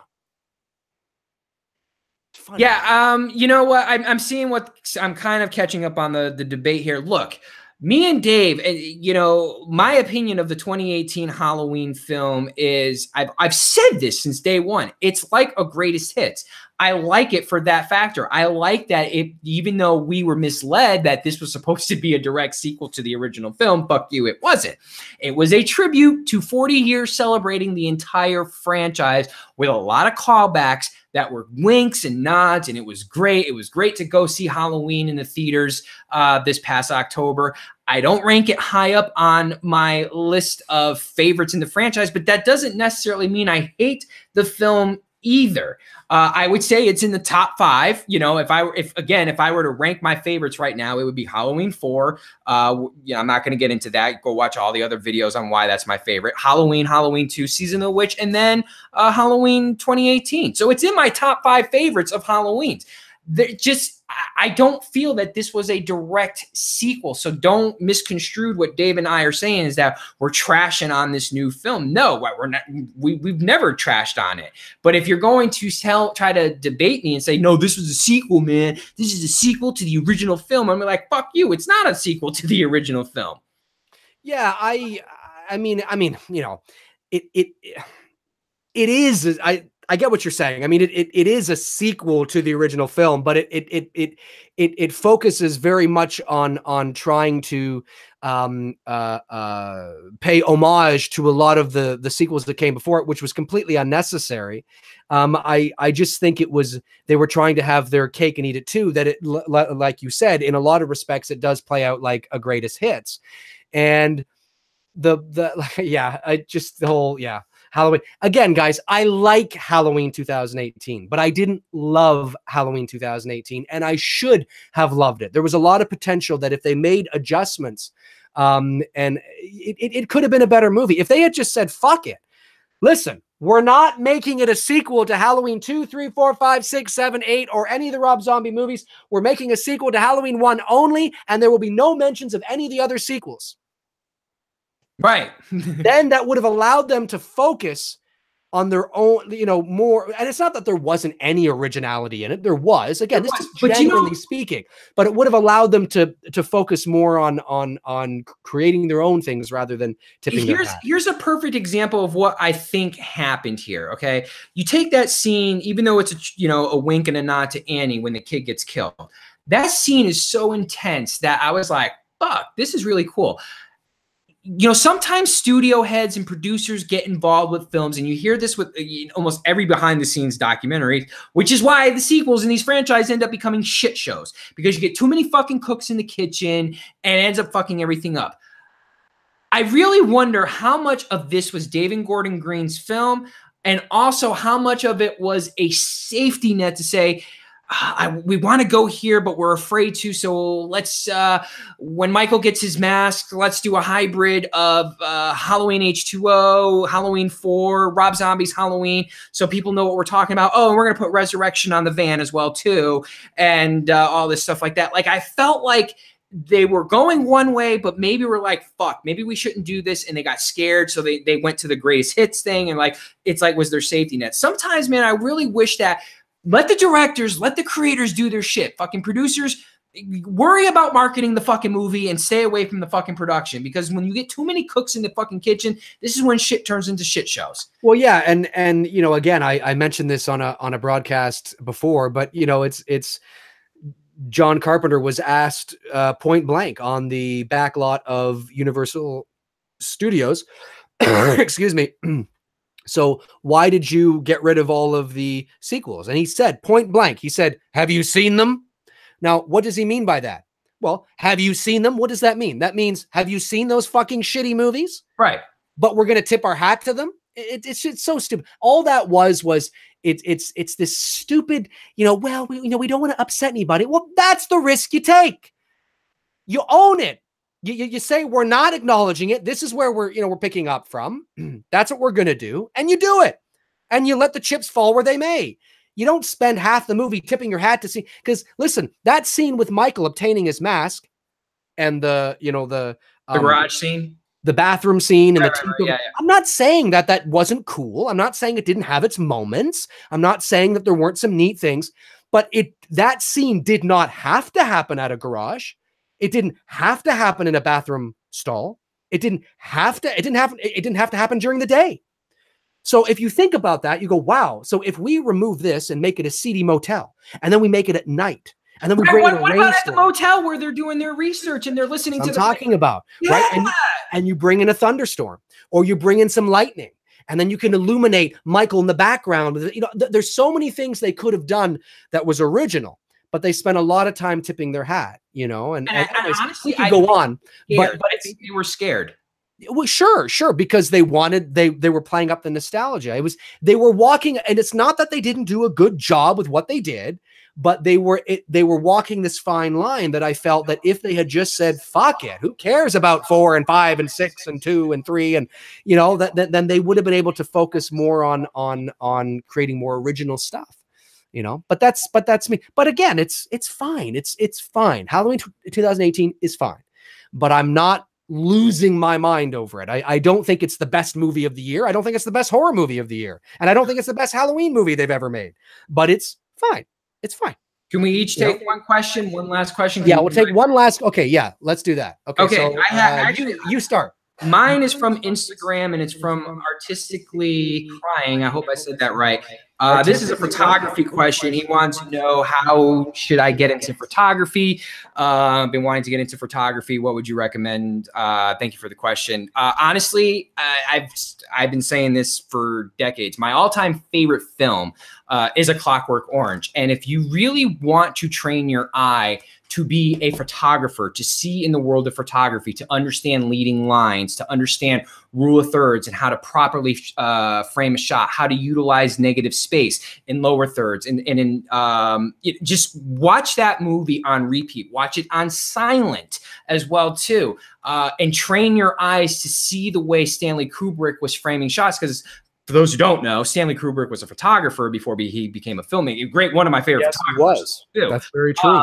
So if you're seriously about getting into it, watch A Clockwork Orange, watch it with the sound off, and just watch how he's executing and framing the shots, and then use that into your world settings, whether you're taking street photography pictures or whatever, and think about, okay, do I have the right leading lines? Am I using the rule of thirds properly? And you're off and running. You don't need to go to photography school or anything like that. Just get yourself a cell phone, camera, whatever, and use this as your Bible. And I'm telling you, you will become a really good photographer. So thanks for the question, and thanks for the follow. Yeah, great advice. Great advice. Yep. And everything Tony said is bang on.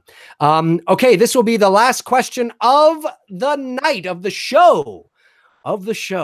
Let's this has been a long episode, but we knew it was going to be. It was good though. It was good to catch up with it too. It was great. Absolutely. Okay. The last question of the night goes to Movie Juice, who says, what do you think of Charles Lee Ray or Voodoo in the new, of no Charles Lee Ray, sorry, or Voodoo in the new Child's Play movie that's coming out? Yes. The new Child's Play movie comes out next summer. I believe a few posters have already dropped. He's no longer known as a good guy doll. He's a buddy doll, B-U-D-D-I. And of course, he's more this version of Chucky. Because they're getting this. This goes back to the world we live in now of the politically correctness. And I saw something too the other day where they wanted to take snowman. They don't want him called snowmans anymore. They want him called snow person. So Chucky's no longer a good guy doll. He's a buddy doll, which I don't like that because of the politically correctness. It's like we are way too fucking sensitive, man.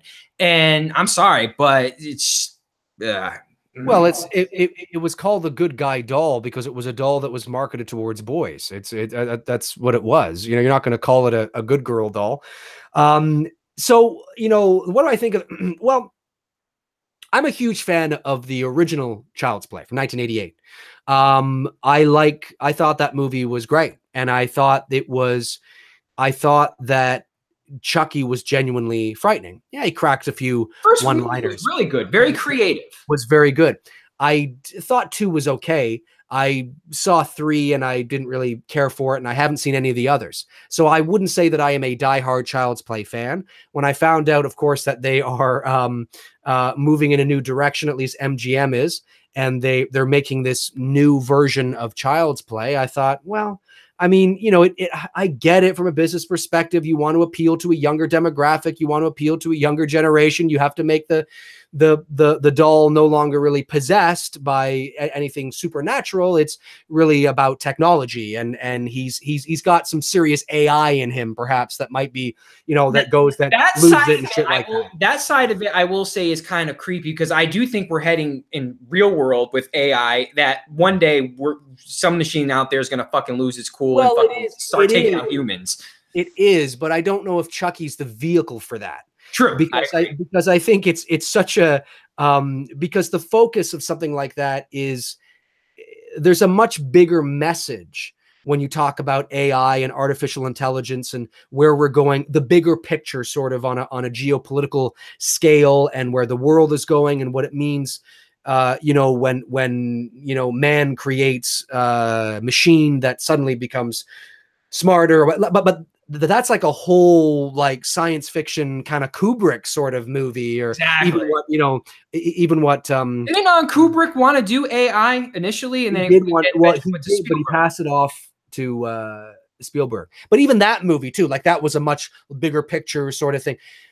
It's not that would be what they were trying to say in a Child's Play movie, but I just think the whole idea of a doll that becomes very, much smarter. It's like, look, Chucky's a possessed doll. It is what it is. Don't change the mythology necessarily. What have you and I been preaching all night about Friday the 13th and how we would remake it? We don't tamper with what has already been established in the Friday the 13th universe. Go back to the roots of Child's Play. That Chucky it's a scary movie. Why can't horror movies be scary? They don't. But see, the problem with something like Child's Play is that Chucky's identity now is not scary. Chucky's it's a stupid movie. It's a joke of a character. He's not scary. He's not funny. I don't think he's funny. It's just a joke. So when you make so many movies where he's just silly and and saying all dumb shit and it just, that is Chucky. Well, yeah. So it's almost like, well, that's what he's become. So to go back, it's like, well, no, we can't make that kind of a movie because he's no longer that doll, because we made 9 movies where he wasn't like that. I know they didn't make 9, but Miles Dice said it right here perfectly. Annabelle is more popular than Chucky now, and Annabelle barely moves in her movies, but it's the fact that is she going to move or isn't she going to move makes it so fucking creepy that, Chucky, man, he's a fucking joke. It's a joke. Right. Why mess with, that this is why Cobra Kai was successful. I know you're not into the Karate Kid, but Cobra Kai was successful because it stayed true to the origin of the Karate Kid and the whole story between Johnny Lawrence and Daniel LaRusso. They didn't mess with it. They didn't tamper with it. It's just the guy's aged 30 years, 40 years, 30 years later since the tournament of 84 and where their lives are at now, while sticking to the foundation of where the roots are from the Karate Kid film. So why they're doing this to Chucky, why they're going away from the they're doing it to Chucky because they still feel that Chucky has a major motion picture, still has major motion picture value, and I don't think he does, which is why the last Chucky was straight to Netflix, which is why the last couple of Child's Play films haven't wound up in the theater, is because his cachet has run its course. So you either say, okay, well, we're just going to remake Child's Play, but we're going to make it scary and we're going to make it intense and we're going to, it takes place in modern day, but it's still, we don't change the mythology of it.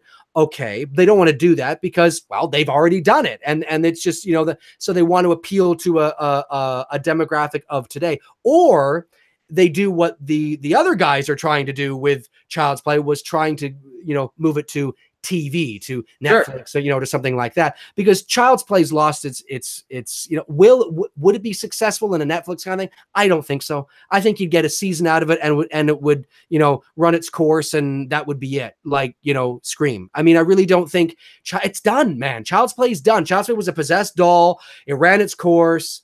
Unless it ran its course after its first film. It did. It did. Really? It absolutely did. It absolutely did. And it just becomes a mockery of itself. Child's Play is a mockery of itself. It's that first Child's Play movie was brilliant. And it was genuinely frightening and really different and cool. And the animatronic, was really awesome. And it was groundbreaking what those guys were doing in there. Oh, yeah, look at some of the documentaries and all the different good guy dolls they had and all the different ways they would move. It was fantastic. But now I get it. I get it from a business what they're trying to do. Okay, we're bringing it here. We'll make him this kind of a doll to appeal to this kind. I get it. And at the end of the day, if it's a good movie, if it's genuinely scary with some really good performances, some good atmosphere, you might walk away going, it's pretty good, not bad. Of course, that potential is still there. but I think it's completely unnecessary.